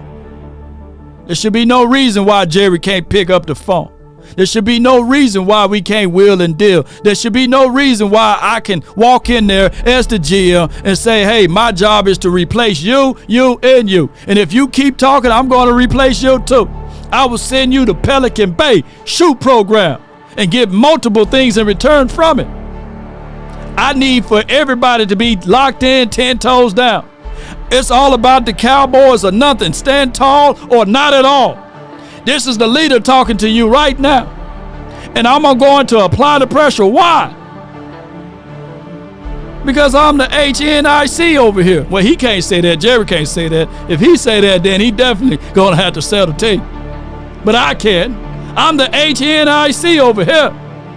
And you're going to have to fall in line. Win at all costs. We ain't here to hold hands. We ain't here to help them up. I'm here to destroy you. This is Big D over here, baby. Doomsday. That's what we need. We don't need to have nobody holding hands and we're not singing songs. That's the reality. That's the type of stuff that we need to have over here.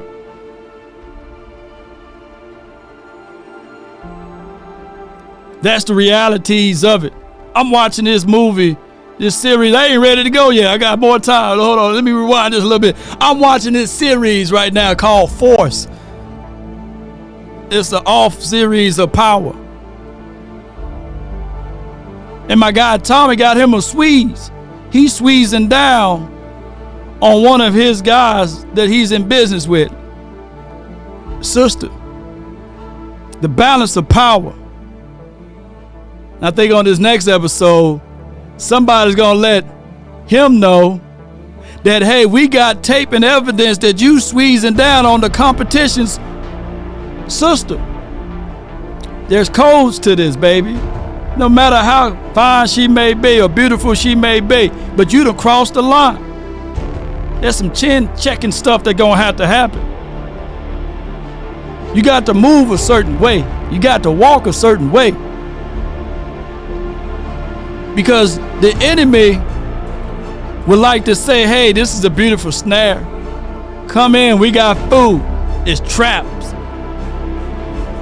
Even in the good book, for those who are out there, understand that there's always a snare, there's always a trap. When it's too good to be true, people are plotting on you. People are saying they're rocking with you. People are saying that, hey, come with me. Come with me. I got something for you, man. And they'll throw you into a hole. They will say you've been ran off. There's a good storyline about that. Man was thrown into slavery, sold off for 25 years. He didn't do anything wrong. He didn't do anything bad. But he was favored. He had blessings all over him, you know. Just because they hang with you don't mean that they are with you. There are people with knives longer than your hand or your arm that will stab you as soon as you turn around. But your family, your cowboy family, that's what you're supposed to be with. You're supposed to be uplifting them.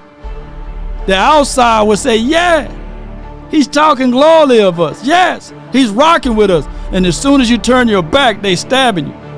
So be careful who you're handling with, your businesses with. Birds might fly high, but they will swoop low. Where do you think they get the water from? If you want a thing bad enough to go out there and fight for it,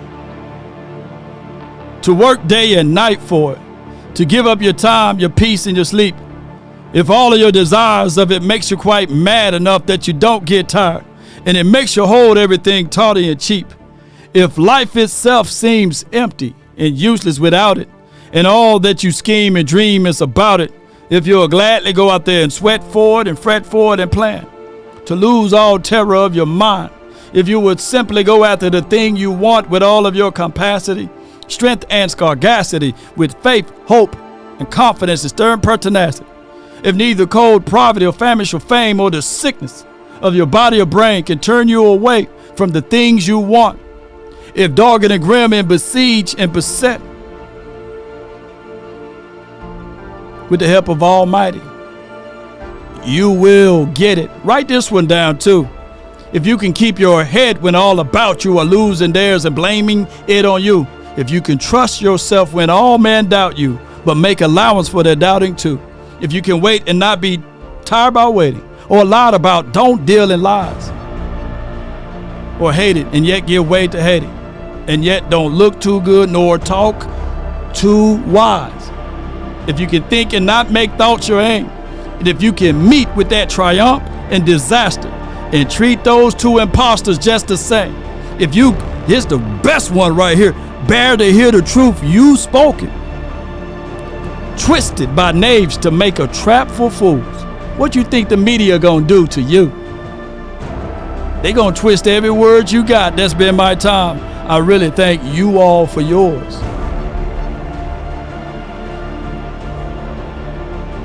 I gotta say this. There's people. I saw Chris Olave, hey, he got pulled over.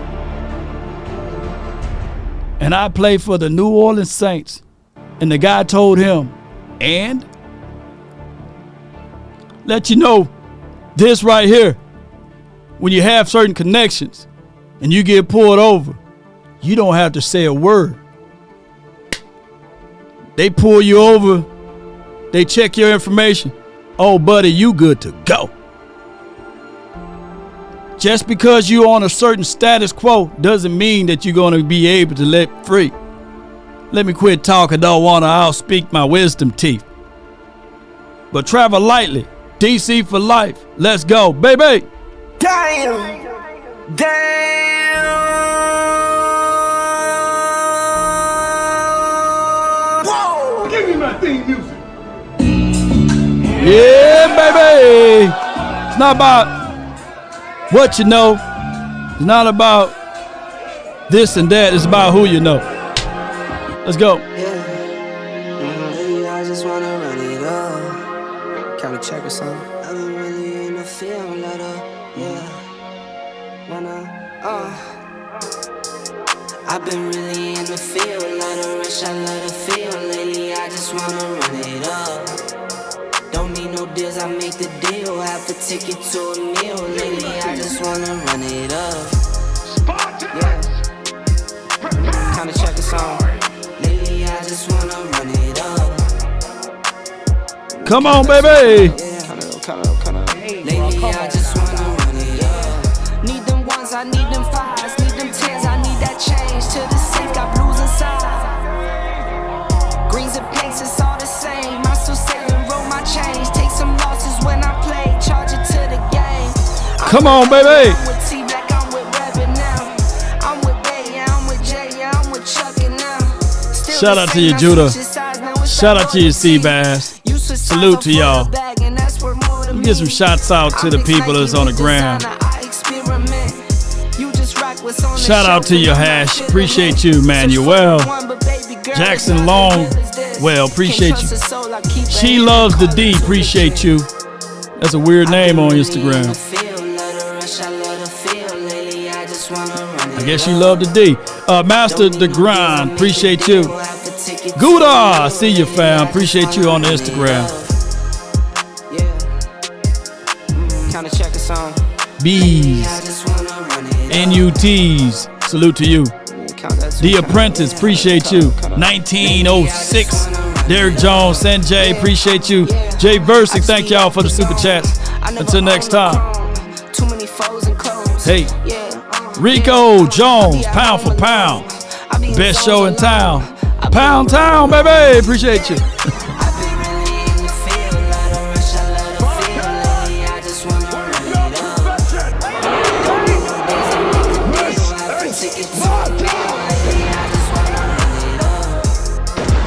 If you watch it and you haven't hit that like nor shared this content,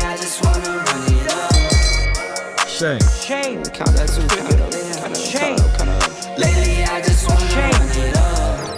Hey, we came on a mission. It's captured or killed.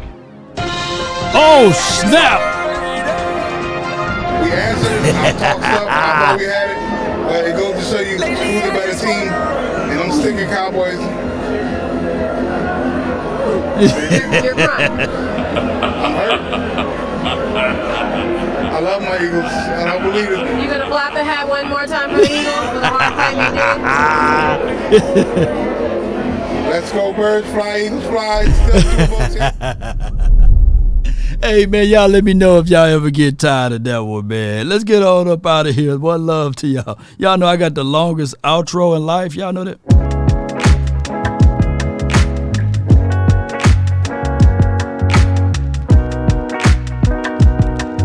Come on. Go to your room, y'all. Hey, let's go to your room. Hey, bro, come on now, dog. Come on, man. Yup. Okay.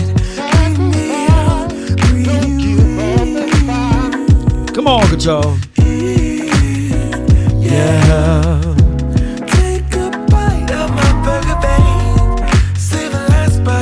It's an evil world we live in. Come on. Don't let the street lights hit you. All I ask is when you lay your head on that pillow, so I give you everything I have. I give you everything I have. Come on, baby.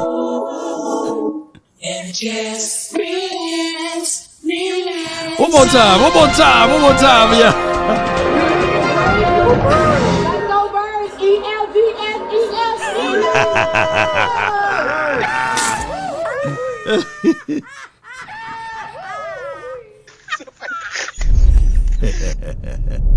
Let's get on up out of here, man. One love to y'all, man. As we grind and get on up out of here, be sure to hit the like, share this content. We up out. If I offended anyone, charge it to my head, not my heart. especially if you're a new millennium. You know, we just see the things different than for what you guys see. But it's still one love, ladies and gentlemen. We all want to win, and there's no hate. There's no hate. In this moment, yes, I cannot say what's wrong or right. No, it's not hard to fool me. No, 'cause I'm addicted to the good life. Yes. Yeah, lead the way. I follow. No need to say. Like this motherfucker don't miss. No, he's fucking good. That motherfucker don't miss, man. He's good. In the heat of battle, he don't miss. No. In the heat of controversy, he don't miss. Let me crack your cranium and fertilize your brain. So tell your good life. You ain't lying.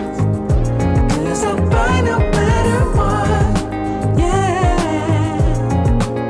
Susceptible life. For the moment flies. Spartans! Prepare for glory! Yeah! Here we go! Here we go! Here we go! Susceptible life. Before the moment flies. It's not a problem. No. 'Cause I know what I'm getting into. Yeah. And nothing can stop me. 'Cause I'm addicted to what you and I realize. Lead the way. I follow. You must be out of your goddamn mind. If you don't like Law Nation, baby. Where my dogs at?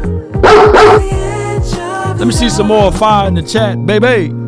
So tell your good life. When you pray for rain, you got to deal with the mud too. Find a better one. Yeah. Susceptible life. Before the moment flies. Before it flies. So tell your good life. 'Cause I'll find a better one. Hit them likes, baby. Roll Tide. I see you, fam. Susceptible life. All I ask.